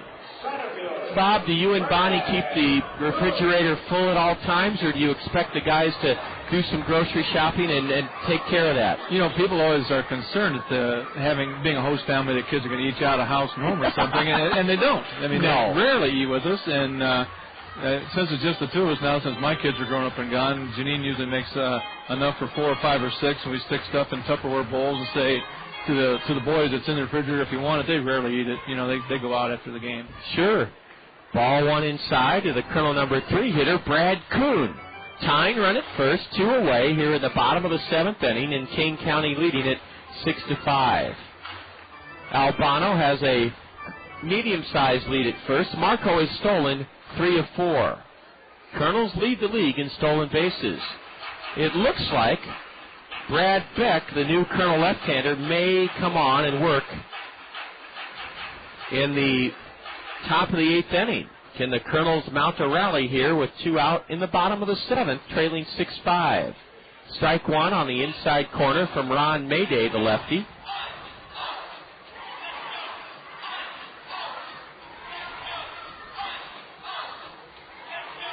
Mayday wearing a long black sleeve shirt underneath his vest top that Scott Unash described earlier. Brad Beck warming up for the Colonels down the right field line, the Colonel newcomer who was summoned in from Rancho Cucamonga to take the spot on the roster of Kelly Shear. And a fastball in on the hands of Kuhn. Brad fights it off and fouls it away to the left. 1 ball, 2 strikes to Brad Kuhn. Bob, you said you had 2 kids. Tell our listeners who they are and what they're doing. Well, my oldest is Barbara Jean. We call her BJ, and she's second assistant manager of the Menards up in St. Paul. Up in St. Paul? Yeah. That's a wonderful. Huge store. It's 2 stories tall. Wow, I've never heard of it. Gigantic. Yes. Swing and a miss by Brad to end the inning, and then Bob, your second child. My son Brian is in the Navy. He's been in the Navy 3 years now. Hard to believe. It seemed like he just left, but he's been there 3 years. He's stationed up near Seattle at Whidbey Island. At Whidbey Island. I know exactly where that is. My brother-in-law and sister have a nice sound. I think it's a sound or an inlet. They have a cabin up there or a house. It's really a nice area. Beautiful country. Oh, yes, it is. No runs in the 7th for the Colonels. 1 hit. A double play turned by the Cougars, and the Colonels leave 1 and have stranded 4.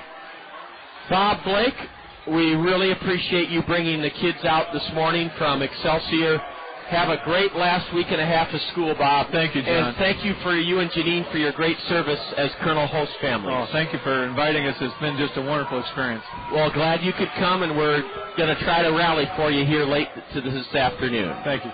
We go to the top of the 8th inning, and Kane County leads the Colonels 6-5. You're enjoying Colonel Baseball on the Colonel Radio Network. Step up to the plate this summer and nominate your favorite Cedar Rapids Colonel for the Rockwell Collins Fans Choice Award. Every time you catch a Kernels game, fill out a Fans Choice ballot to recognize the efforts of your favorite ball player. Then drop the ballot in the designated box at the souvenir stand. During the season's final homestand, Rockwell Collins will present the Fans Choice Trophy to the player with the most votes and make a donation to that player's favorite charity. Rockwell Collins and the Cedar Rapids Kernels, teammates working for a better community. Service second to none, South Slope Cooperative. We're here for your communication needs. Internet service, telephone, and TV. As a cooperative telephone company, our members are owners who make us a team. Service second to none, South Slope Cooperative Communication.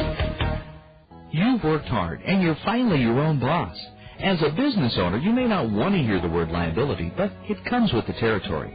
Smart business owners protect their investments with a business owner's policy from Neighbor Insurance Services, your professional peak and insurance agency in Hiawatha.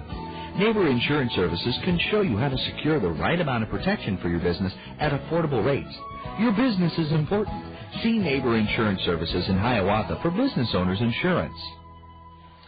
Colonel debut of lefty Brad Beck. He works the 8th inning and has delivered a strike call to Raul Padron. We're in the top of the 8th inning in a seesaw game. The Cougars trying to win their 7th in a row and achieve a sweep of the Kernels. The Kernels fighting valiantly, had leads of 3-0 and 5-4, but now trail. Beck's pitch is pulled to first. Mark Trumbo has it and races to the bag ahead of Padron. And Brad Beck has gotten the first man here in the 8th inning. Beck is the sole lefty, Scott, in the Colonel bullpen.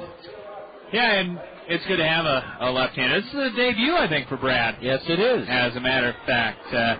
5'11", 185-pounder, left-hander from Arlington, Virginia. That, of course, is the Washington, D.C. area, just across the river.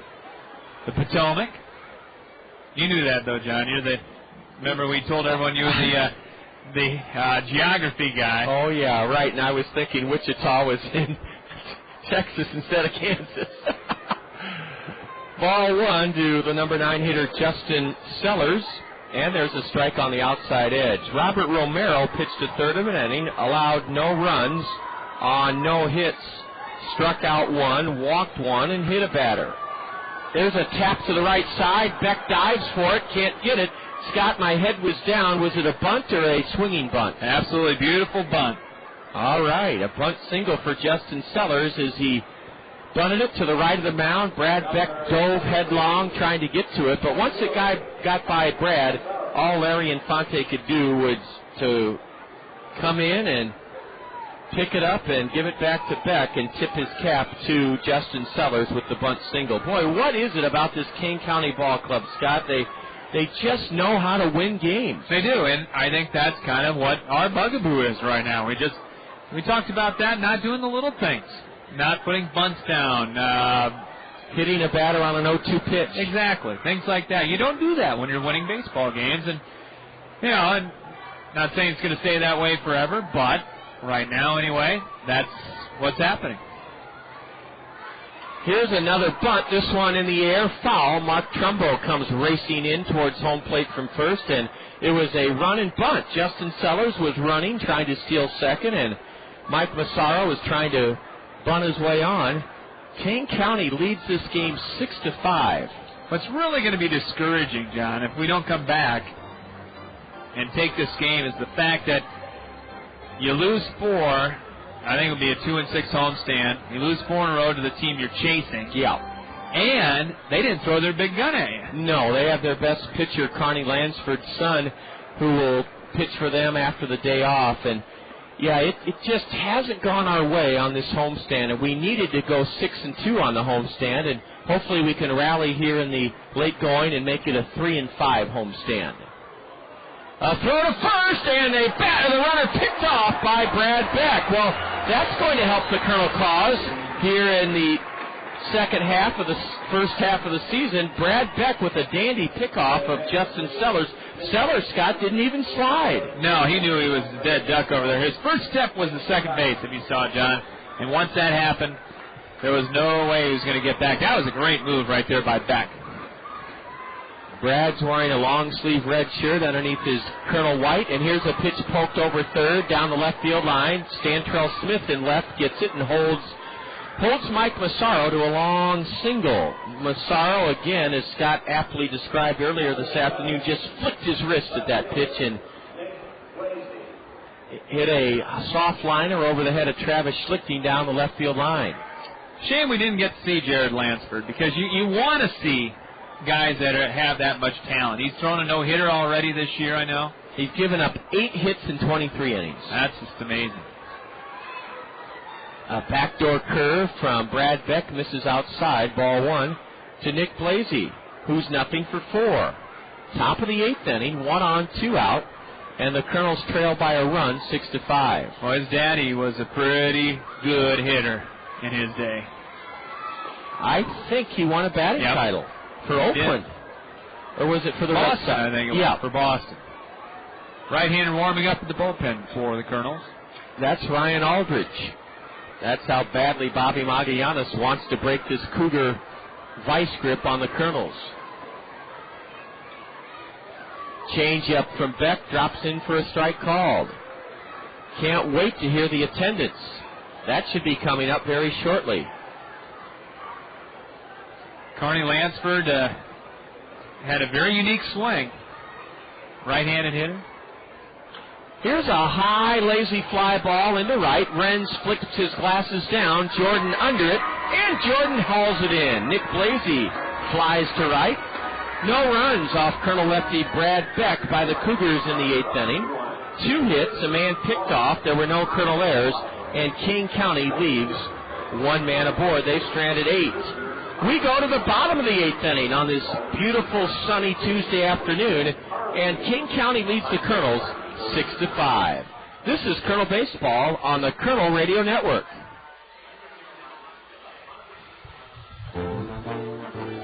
Cedar Rapids' oldest wholesale greenhouse is also Cedar Rapids' full-service landscaping and lawn care center. Cedar Rapids Greenhouses has been serving eastern Iowans for 50 years at the corner of Johnson Avenue and Edgewood Road, behind Guppy's on the Go. Cedar Rapids Greenhouses has a full line of trees and shrubs like magnolias, maples, and lilacs. And for a limited time, buy any potted tree and Cedar Rapids Greenhouses will deliver and plant it free. If you're searching for the right beautification project, let the trained landscape designers at Cedar Rapids Greenhouses help you create a unique plan for your home. From retaining walls to ponds, waterfalls, and fountains, they'll work within your budget and taste, and they do free estimates. Lawn care featuring mowing, fertilization, seeding, sodding, aeration, dethatching, maintenance, and cleanup are all done with care and precision. For the highest quality and low prices, see the difference at Cedar Rapids Greenhouses, Eastern Iowa's full-service landscapers at the corner of Johnson Avenue and Edgewood Road. Hi, I'm Phil Andrews, your local Pekin insurance agent at Andrews Insurance in Cedar Rapids. I'd like to introduce you to an easy-to-understand, affordable life insurance plan with great benefits. It's simplified issue whole life from Pekin Insurance. The plan requires no medical exam, has guaranteed rates for life, and a guaranteed cash value. Life insurance made simple and affordable from Pekin Insurance. To learn more, contact me, Phil Andrews, at Andrews Insurance.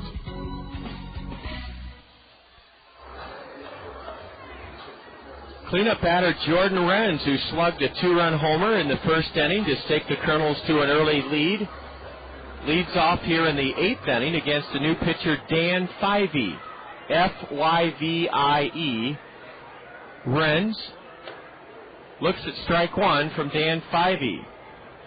And Scott will tell you about this Cougar right-hander, their second relief pitcher of the afternoon. Renz waves that white ash bat high above his back ear. Straightaway stance. And Jordan backs away from ball 1 inside. Fyvie making his 14th appearance of the year. 0-1 is his record. 3.72 earned run average. He does have 4 saves. Pitched 19 in the 3rd innings, given up 16 hits, 8 earned runs, walked 10, and has struck out a whopping 21. He was a Cougar last year. Here's a pitch belted foul past third. In fact, Fivey pitched in 59 games with the Cougars 2 years ago, 4-1 with 5 saves. And then last year for Kane County, he pitched in 13 games with a 2-0 record. Does not have a house in Geneva either. He should. This is his third go-round. 23-year-old from Mott Community College. Fivey's 59 games that he pitched in 2004 led the Midwest League. So here he is in year 3, twirling and striking Renz out with a curveball on the inside corner. Jordan Renz, the first Colonel out here in the 8th inning. That brings up Stantrell Smith. Yeah, Jordan was looking for everything else but that curveball in the inner half.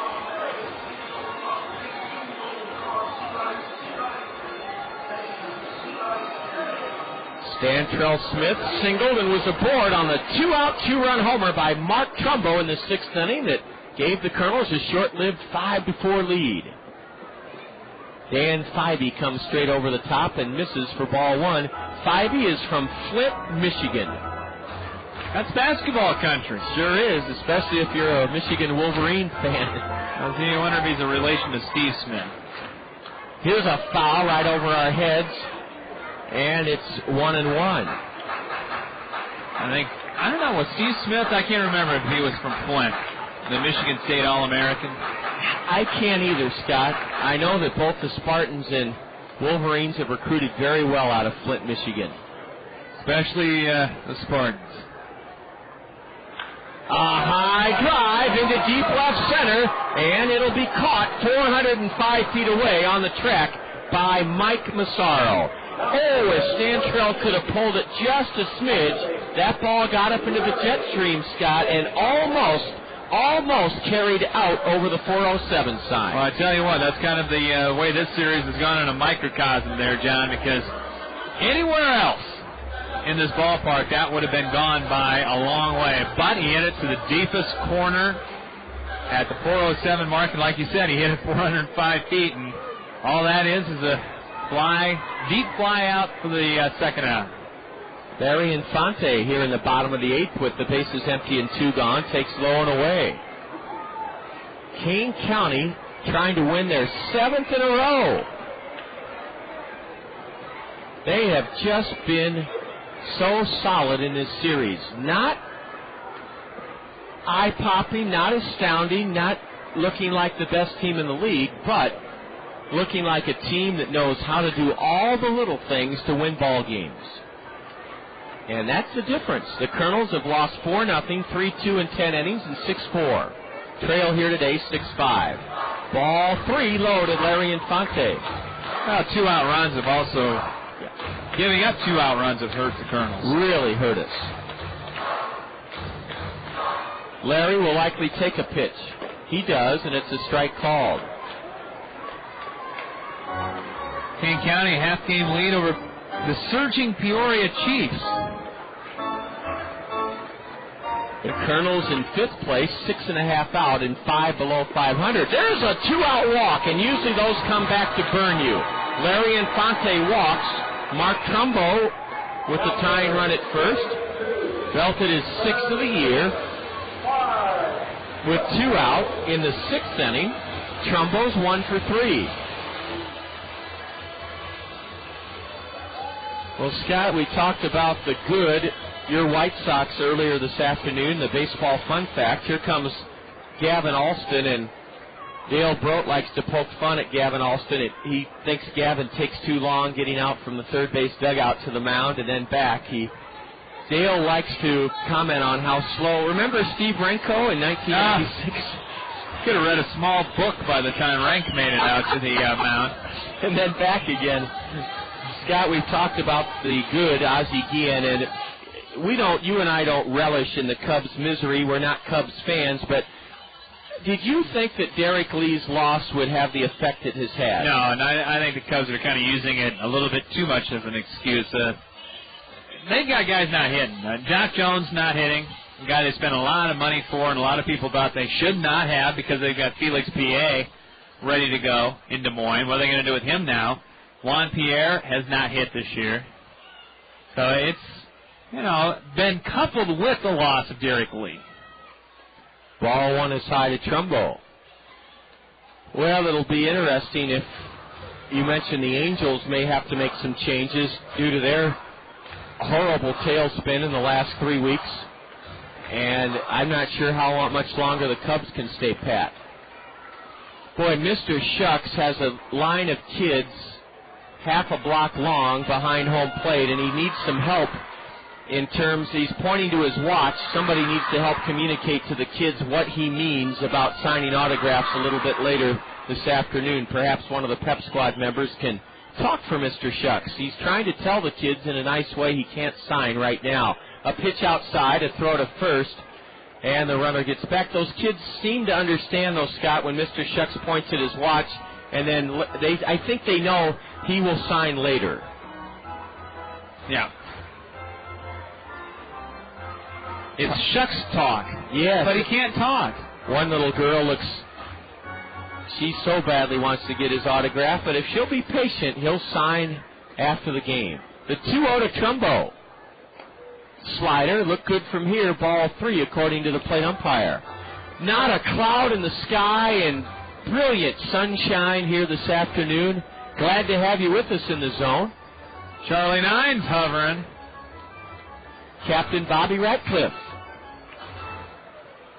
The 3-0. High, ball 4. What a great at-bat, Scott, by Mark Trumbo. When you're scuffling like the Kernels are, ordinarily one guy tries to bear the weight of 2 guys on his shoulder. Trumbo did not get himself out. Yeah, and Mark's had a good day today. Made some good plays out on the field. Had the home run to put the Kernels out in front. And see if he can score a run here. Need a little 2-out magic from Travis Schlichting. And I think right now we're seeing Kane County do a little bit of stalling so they get a right-hander ready to go here. Yes, let's see who that right-hander is. The catcher, Raul Padron, goes out to the hill. It might be Franco. It is, who he has 2 saves in this series. Not John Franco, although John Franco may be pitching somewhere. I'm sure he is at age 46. I'm sure John Franco is pitching somewhere. It's T.J. Franco warming up, and let's see if Aaron Nikula, the skipper, makes a pitching change here as Dan Fyvie will face Travis Schlichting. Travis could tie the game with a base hit, could put the Kernels ahead with an extra base wrap. Schlichting today, an RBI double back in the 2nd inning. 1 for 3 is Travis. Ball 1, high and outside. Fyvie's right now not coming close. He's missing, you're right, Scott, by a goodly margin.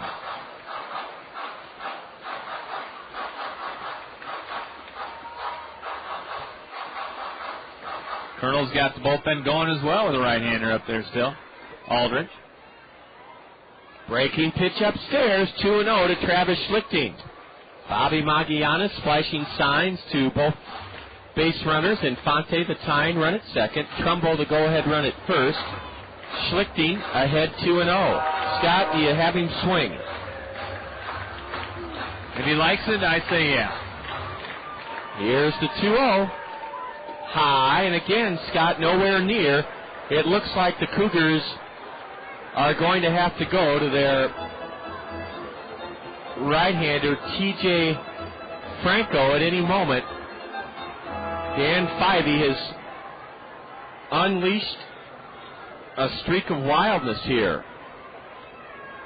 The 3-0. There's a strike, a letter-high fastball. Travis may take another. Tying run at second, go-ahead run at first here in the bottom of the 8th. 2 out, 6-5, Kane County. 3-1, I got to think he's got the green light. If he's pick out a spot, if it's there to your liking, go ahead and take a whack at it. Ball 4, high and outside, and that loads the bases. Let's see if Aaron Nikula, the skipper of the Cougars, replaces Dan Fyvie. I think, Scott, that Tucker's had enough time. Yes, we're going to have a pitching change, and Luvita Hill, why don't you sneak on in here for a moment and tell us about some of those upcoming attractions on the next homestand. That's great, Luvita. I know you and Scott talked about Pat McGrath's Chevy Land Used Car Night on Friday the 2nd. And then you talked about Alliant Energy fireworks on the 3rd. And we haven't sprung the good news on our listeners yet about Sunday, June 4th, Luvita. On Sunday, June 4th, Bird Zirk will be making an appearance at the ballpark. Bird Zirk is the enjoyable, funny, zany, lovable character that entertains children of all ages all around the country. And that game starts at 2 o'clock. The gates open at 1. It's a family fun Sunday. Bird Zirk will be here, and the fitness fair is Sunday, June 4th. Luvita, I don't think you've ever seen Bird Zirk, but have you seen other mascots perform? I have not besides Mr. Schutz and Herky at the University of Iowa. You've seen the two best then. Yeah, you have seen the two best. Luvita, how about another fireworks show coming up when school gets out, Saturday, June 10th?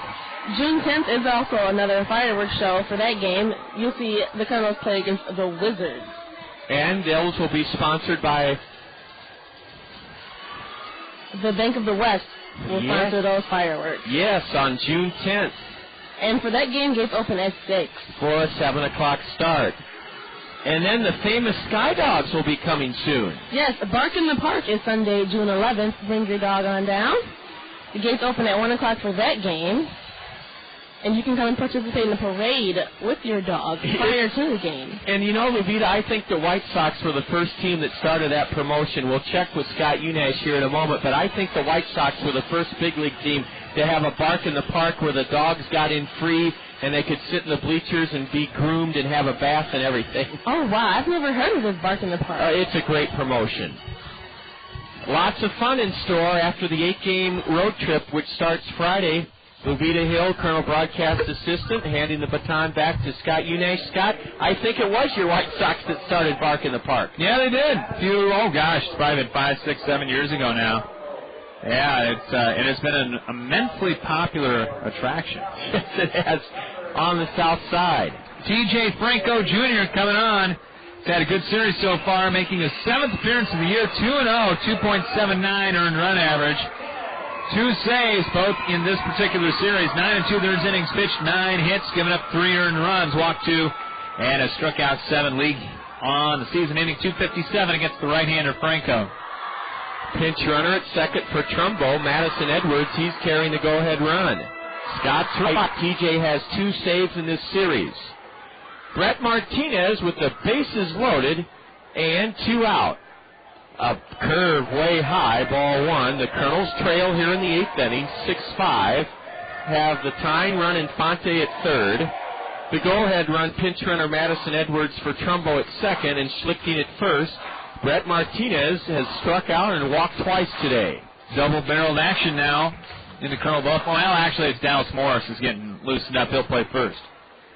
There's a strike from the right-hander, 86-mile-an-hour fastball from T.J. Franco. He saved Saturday's 4-0 series opening win for the Cougars, and then he was credited with the save on Sunday in their 3-2 victory. This crowd is ready to erupt if Brett Martinez can get a hold of one.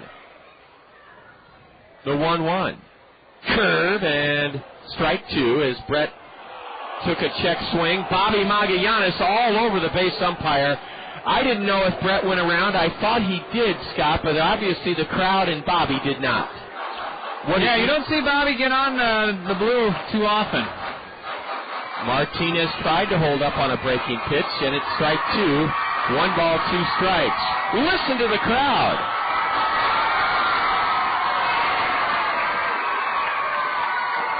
Bottom of the 8th inning, Kernels trail by a run. Bases loaded, 2 out. Brett Martinez ready. And he swats a curveball foul off to the right to stay alive at 1-2. Did a good job of spoiling a pretty good curveball that time. Looks like Franco's going to rely on that bender here. And with that in mind, Brett Martinez has walked a couple times today. Needs to hang in there, stay with it, maybe try to shove that thing to the right side a little. That's what he did with the last curveball. He fouled it in the air off to the right. Franco, the right-hander, with the 1-2. Strike 3 call to end the inning. And Dan Fivey walked the bases loaded, but in came T.J. Franco to get Martinez on strikes looking. No runs in the 8th for the Kernels, no hits. There were no Cougar errors, and the Kernels leave the bases loaded and have stranded 7. We go to the top of the 9th inning on this beautiful Tuesday afternoon. We'll have the good news on the attendance front for you momentarily. Kane County clings to a 6-5 lead after 8. You're tuned to Kernel Baseball on the Kernel Radio Network. Get ready for summer and beat high gas prices with a pre-owned vehicle from Randy Keel Honda. Their inventory is jam-packed with fuel-efficient vehicles designed to save you money. Get an economical sedan for your daily commute, or indulge your sporty side with a high-performance coupe. Randy Keel Honda carries a large selection of Honda certified pre-owned vehicles, backed by a 12-month, 12,000-mile comprehensive warranty and 7-year, 100,000-mile powertrain warranty. Need to haul the entire family? For a limited time, you can get special financing on Honda certified pre-owned Odyssey. Whatever your driving needs, Randy Keel Honda has the vehicle for you. Visit Randy Keel Honda on Centerpoint Road Northeast or online at randykeel.com. Randy Keel Honda, where they treat you right. Hy-Vee, the most respected and recognized brand name in our entire great state. Your Cedar Rapids and Marion Hy-Vees value the vital role professional baseball plays in our community's fabric. Our treasured tradition of affordable, wholesome entertainment that brings families, friends, work colleagues, and customers together for lifelong memories. Your Cedar Rapids and Marion Hy-Vees are proud to support the best thing going in eastern Iowa, the wonder of Kernels baseball. A call to the Kernel Bullpen brought to you by U.S. Cellular. Get your wireless relief with Call Me Minutes only from U.S. Cellular. Ryan Aldridge comes on, and he'll work the 9th inning. Scott Bradbeck, the lefty, kept us within a run. Yes, he did. Did a great job. 1 inning, gave up 2 hits, did not strike out a batter, walked none, no runs. And Aldridge comes in 1-2 with a 5.03 ERA, making his team high 17th appearance of the year. He has 7 saves, 19 2/3 innings pitched, has given up 18 hits, 11 earned runs, walked 8, and has struck out a whopping 33. Here's Frank Martinez, the heart of the order for the Cougars, and Ryan's first pitch is in for a strike called.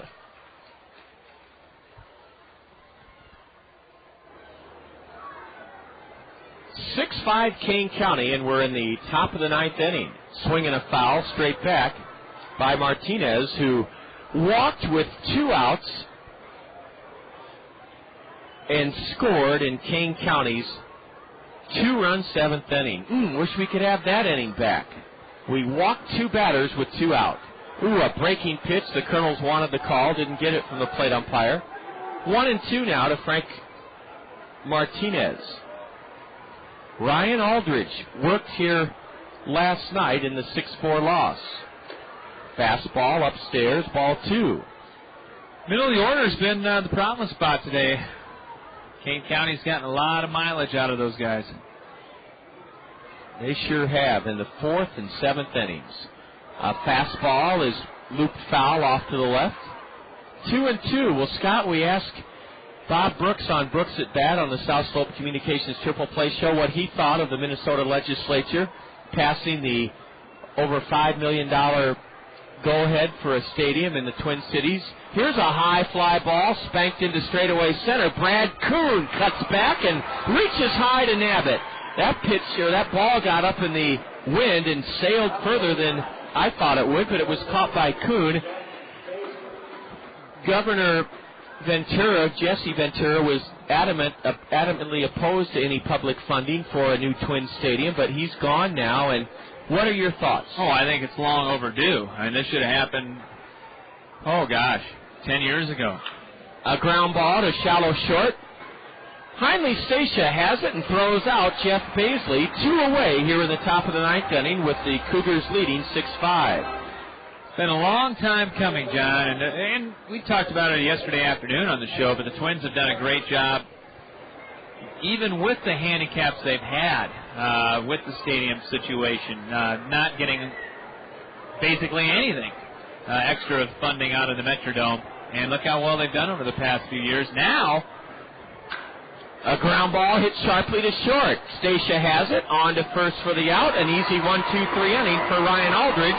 The stage is set for the ninth. We'll keep it right here in the zone. And Scott Unash, as the Kernels prepare to try to rally and tie it or win it in the bottom of the ninth.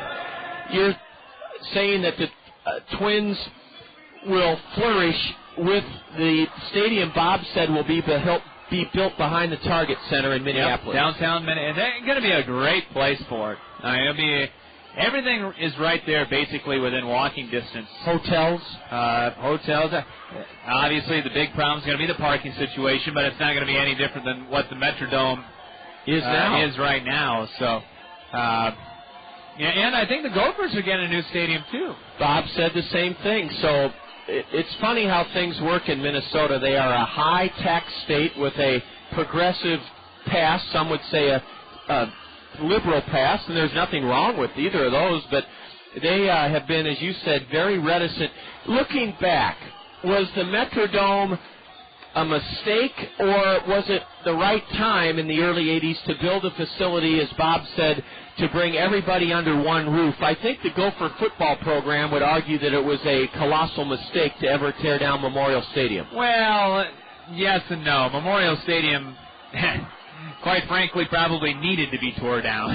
It was not a great facility. Should the Gophers have gone somewhere else? Yes, but then they would have had to come up with all the monies to get that taken care of. Now, you got to remember, though, when the Metrodome was built, all the rage back then was, the domes. It was a different era. Yeah, it was.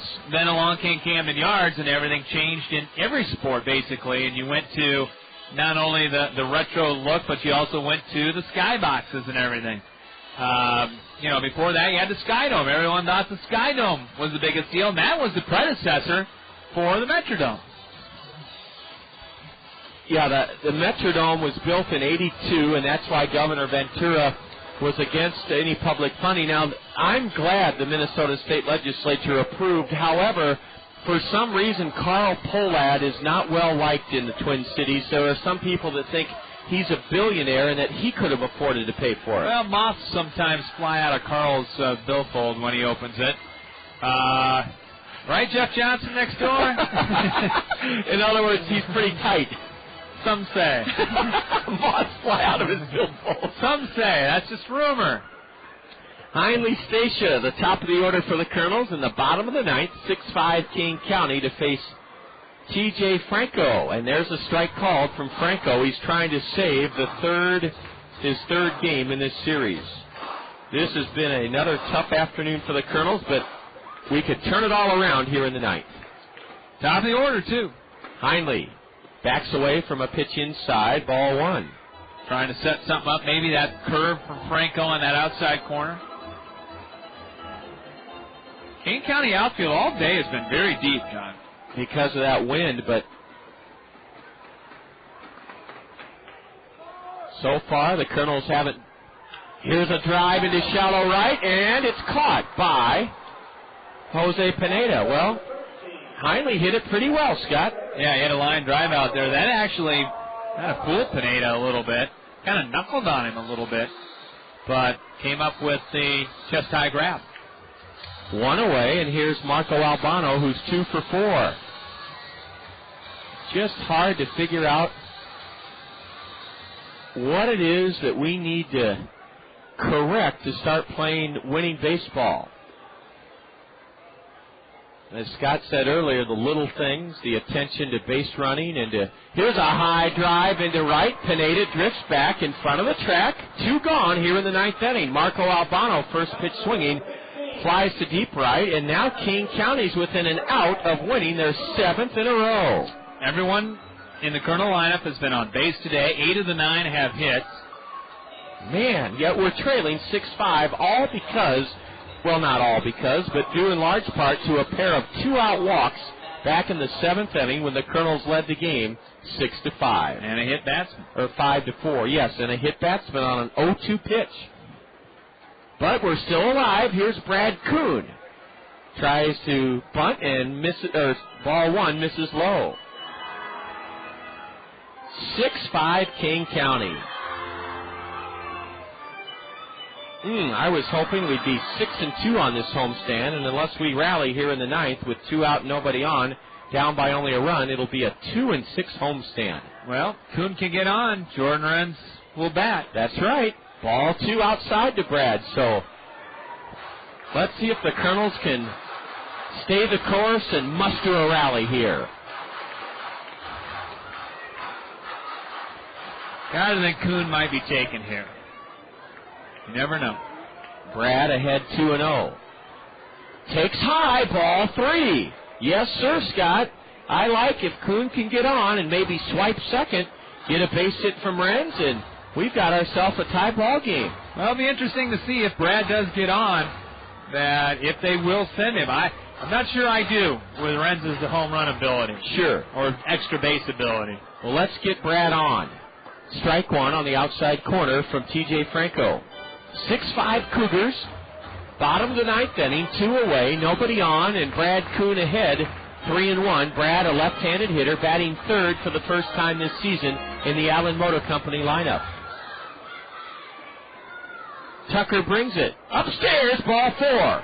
Now the question Scott posed and gave his opinion on will be answered. Will Kuhn try to steal second?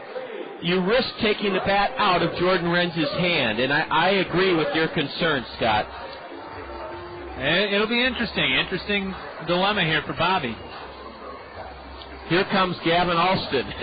Here's the joke again about how long it takes him to get from the mound. I don't think it takes that long. Dale Throat says, he asked Jeff Hem, a former Hawkeye who's the second-year voice of the Cougars, he said, Dale asked, what is that Gavin Alston does out of your dugout? Is it a jog? It's a lope. Okay. It's a lope.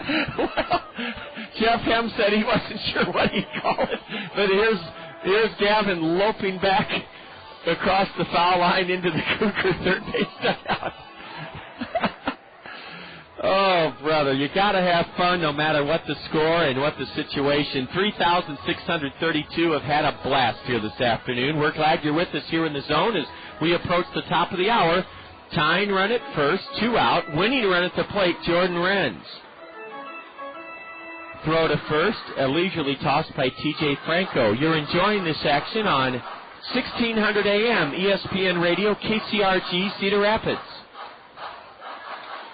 A hot dog wrapper is blowing across the outfield grass in right center. Jordan takes a strike, a fastball. That pitch almost looked like it handcuffed Raul Padron. Tell you what, Brad Kuhn was not going. He got a good secondary lead, and last thing you want to do is get picked off by the catcher throwing behind you there, so you got to be a little careful. Will Kuhn try to add to his team-high stolen base total of 16? Can Jordan Renz come through and reach base to keep this ninth inning rally going?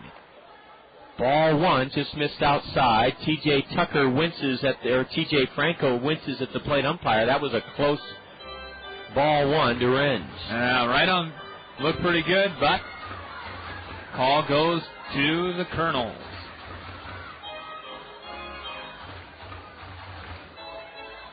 Kuhn has a very modest lead at first, being held by Steve Kleen. 6-5 Cougars. There goes Brad. Now he stops, and Jordan ropes a curveball foul over the backstop. I think Renz had a pitch he wishes he had back. Yeah, that was up in the zone, and I think Franco knows he got away with one right there. This game started at high noon. It's exactly 3 o'clock. Kuhn at first. 2 out. Franco trying to save his third game of the series. Has Renz in the hole, 1-2. Ooh, ball 2 just low. Not too much griping from the Cougar dugout, although the body language can speak volumes as well. Boy, that just missed, and now Raul Padron goes out to the top of the hill, and he'll walk T.J. Franco back to the rubber, and they're having a pretty long conversation. Yeah, interesting. I think they're probably just settling him down a little bit. Catcher knows the pitcher's personality. All right, that's the bottom line. And they can tell if something's bothering them a little bit. You can't let a call bother you. 2 balls, 2 strikes to Renz, 2 out. Kuhn at first, tying run, bottom of the ninth, 6-5, Kane County. Jordan nubs it to third, and the throw to first. Kane County has swept the Kernels and won 7 in a row. 3-hour and 1-minute game. Jordan put it in play and bounced it to third, where Jeff Baisley threw across the diamond, and Kane County comes into our own backyard and wins 4 straight. Boy, that is a stunning, stunning disappointment to the Kernels here in the first half to have the first-place team come in and win 4 straight. But the Cougars deserve it. They had the upper hand all of this series in terms of being on the top of their game mentally. In the ninth for the Kernels, no runs, no hits, a walk. There were no Cougar errors, and the Kernels leave 1, stranded 8. Kane County this afternoon wins it 6-5. Scott and I will have the totals, highlights, and more coming up on this beautiful Tuesday afternoon in just a moment on the Colonel Curtain Call here on the Kernel Radio Network. Next up, a musical taste of Dr. Pepper. It's a new spin on an old vibe. From me to you, a tasty sip of Dr. Pepper for your ears, and it starts like this. I'm a pepper, he's a pepper, she's a pepper, we're a pepper, wouldn't you like to be a pepper? Now that's cool, but pepper is a little better. So let's slide in a taste of this. I'm a pepper, right on. But there's still more to it. I mean, there's nothing like it, because every sip is a chicken mashup of 23 different flavors. So for the true taste of Dr. Pepper, we dial it up even more.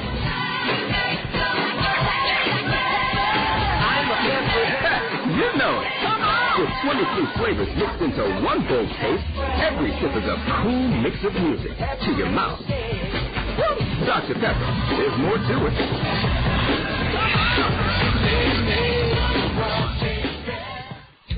Your home is a place for savoring all the good things in life. It's a place for celebrations. It's a place where memories are created. To make sure your home is properly insured, visit Sheets Forest Draper in Marion, your professional Pekin insurance agency. Sheets Forest Draper will give you all important details about homeowners insurance with complete coverages and surprisingly affordable rates. Visit Sheets Forest Draper in Marion for homeowners insurance for your well-lived and well-loved home. It's time for the Colonel's Curtain Call. Now, with a game recap, a complete look at the State Farm scoreboard, and a look ahead to upcoming action, let's rejoin the voice of the Colonel, John Rogers. Welcome back. Our biggest crowd of the season was entertained and had great weather and delicious food. The only ingredient missing was a Colonel win this afternoon as Kane County rallied from 3-0 and 5-4 deficits. They scored 2 in the 7th. With 2 out, and they wind up sweeping the Kernels 6-5. Scott Unash has been alongside all afternoon, and Scott, a tough pill to swallow, especially when the Kernels had another chance this afternoon to beat the Western Division leading Cougars, but we just haven't found the right formula to get it done. That's the bottom line. We cannot get it done right now.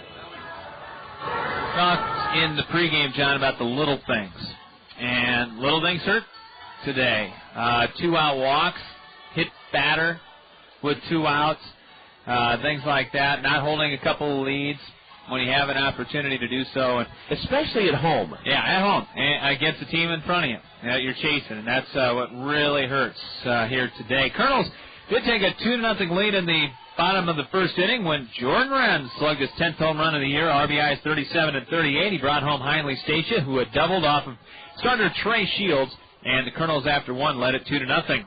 Picked up a solo tally in the second inning after Alarian Fonte doubled to lead things off.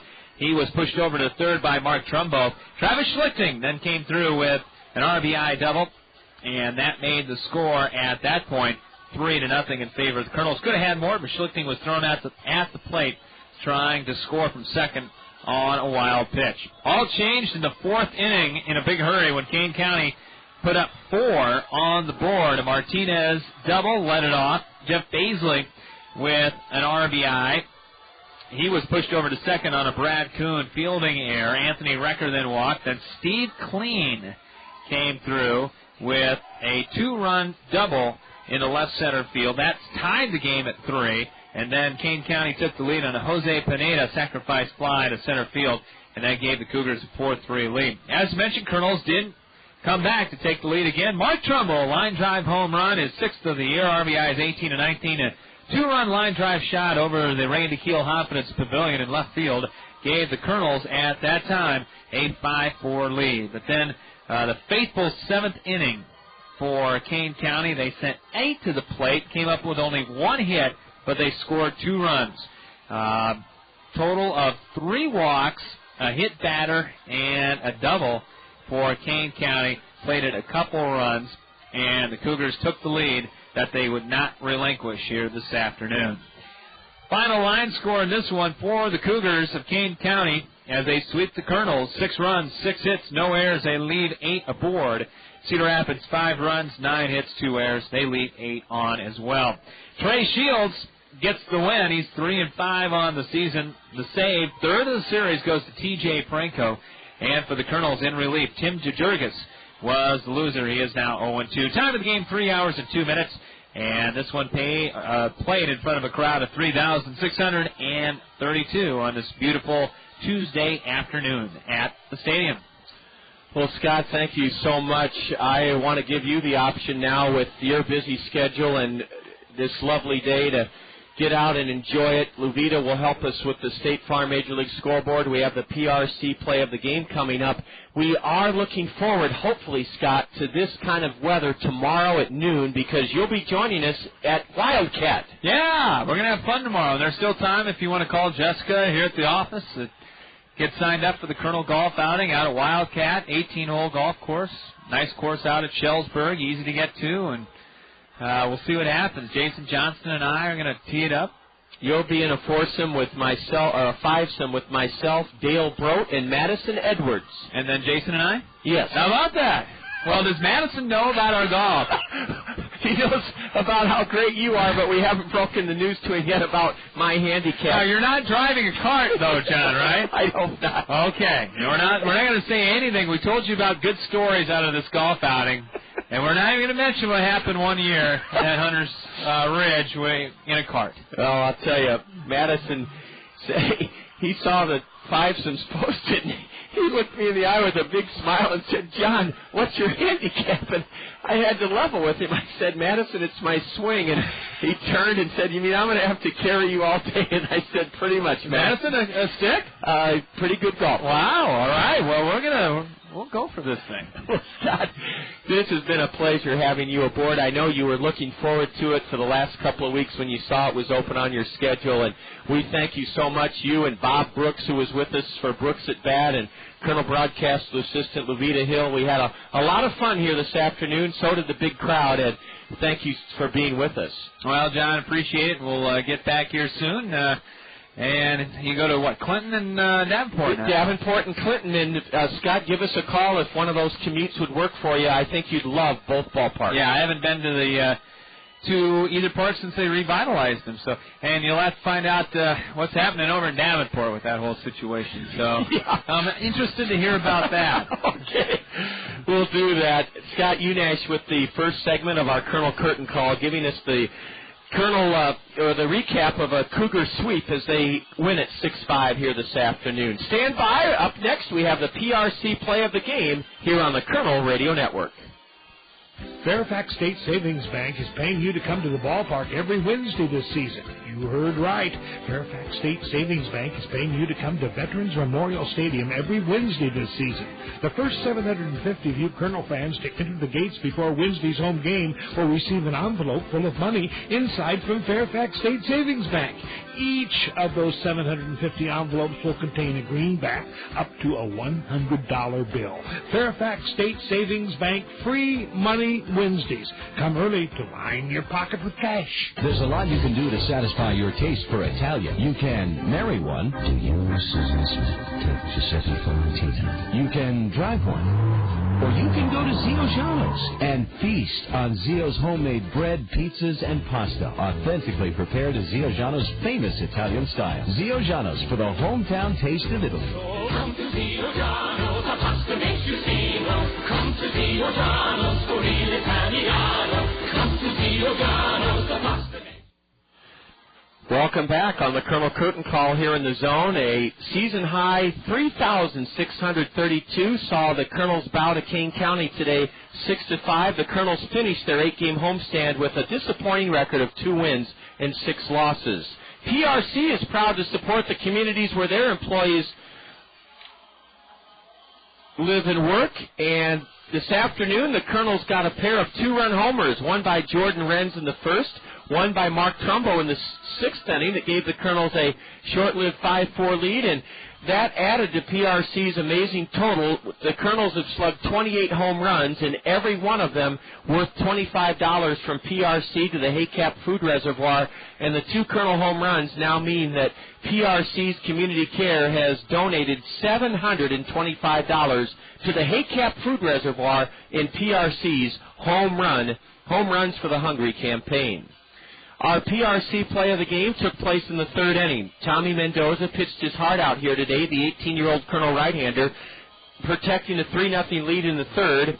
Tommy walked Jose Pineda, walked Justin Sellers, the number 9 hitter, and with 2 out and 2 on, Tommy Mendoza faced Nick Blasey, the number 2 hitter for the Cougars. Here's our PRC play of the game.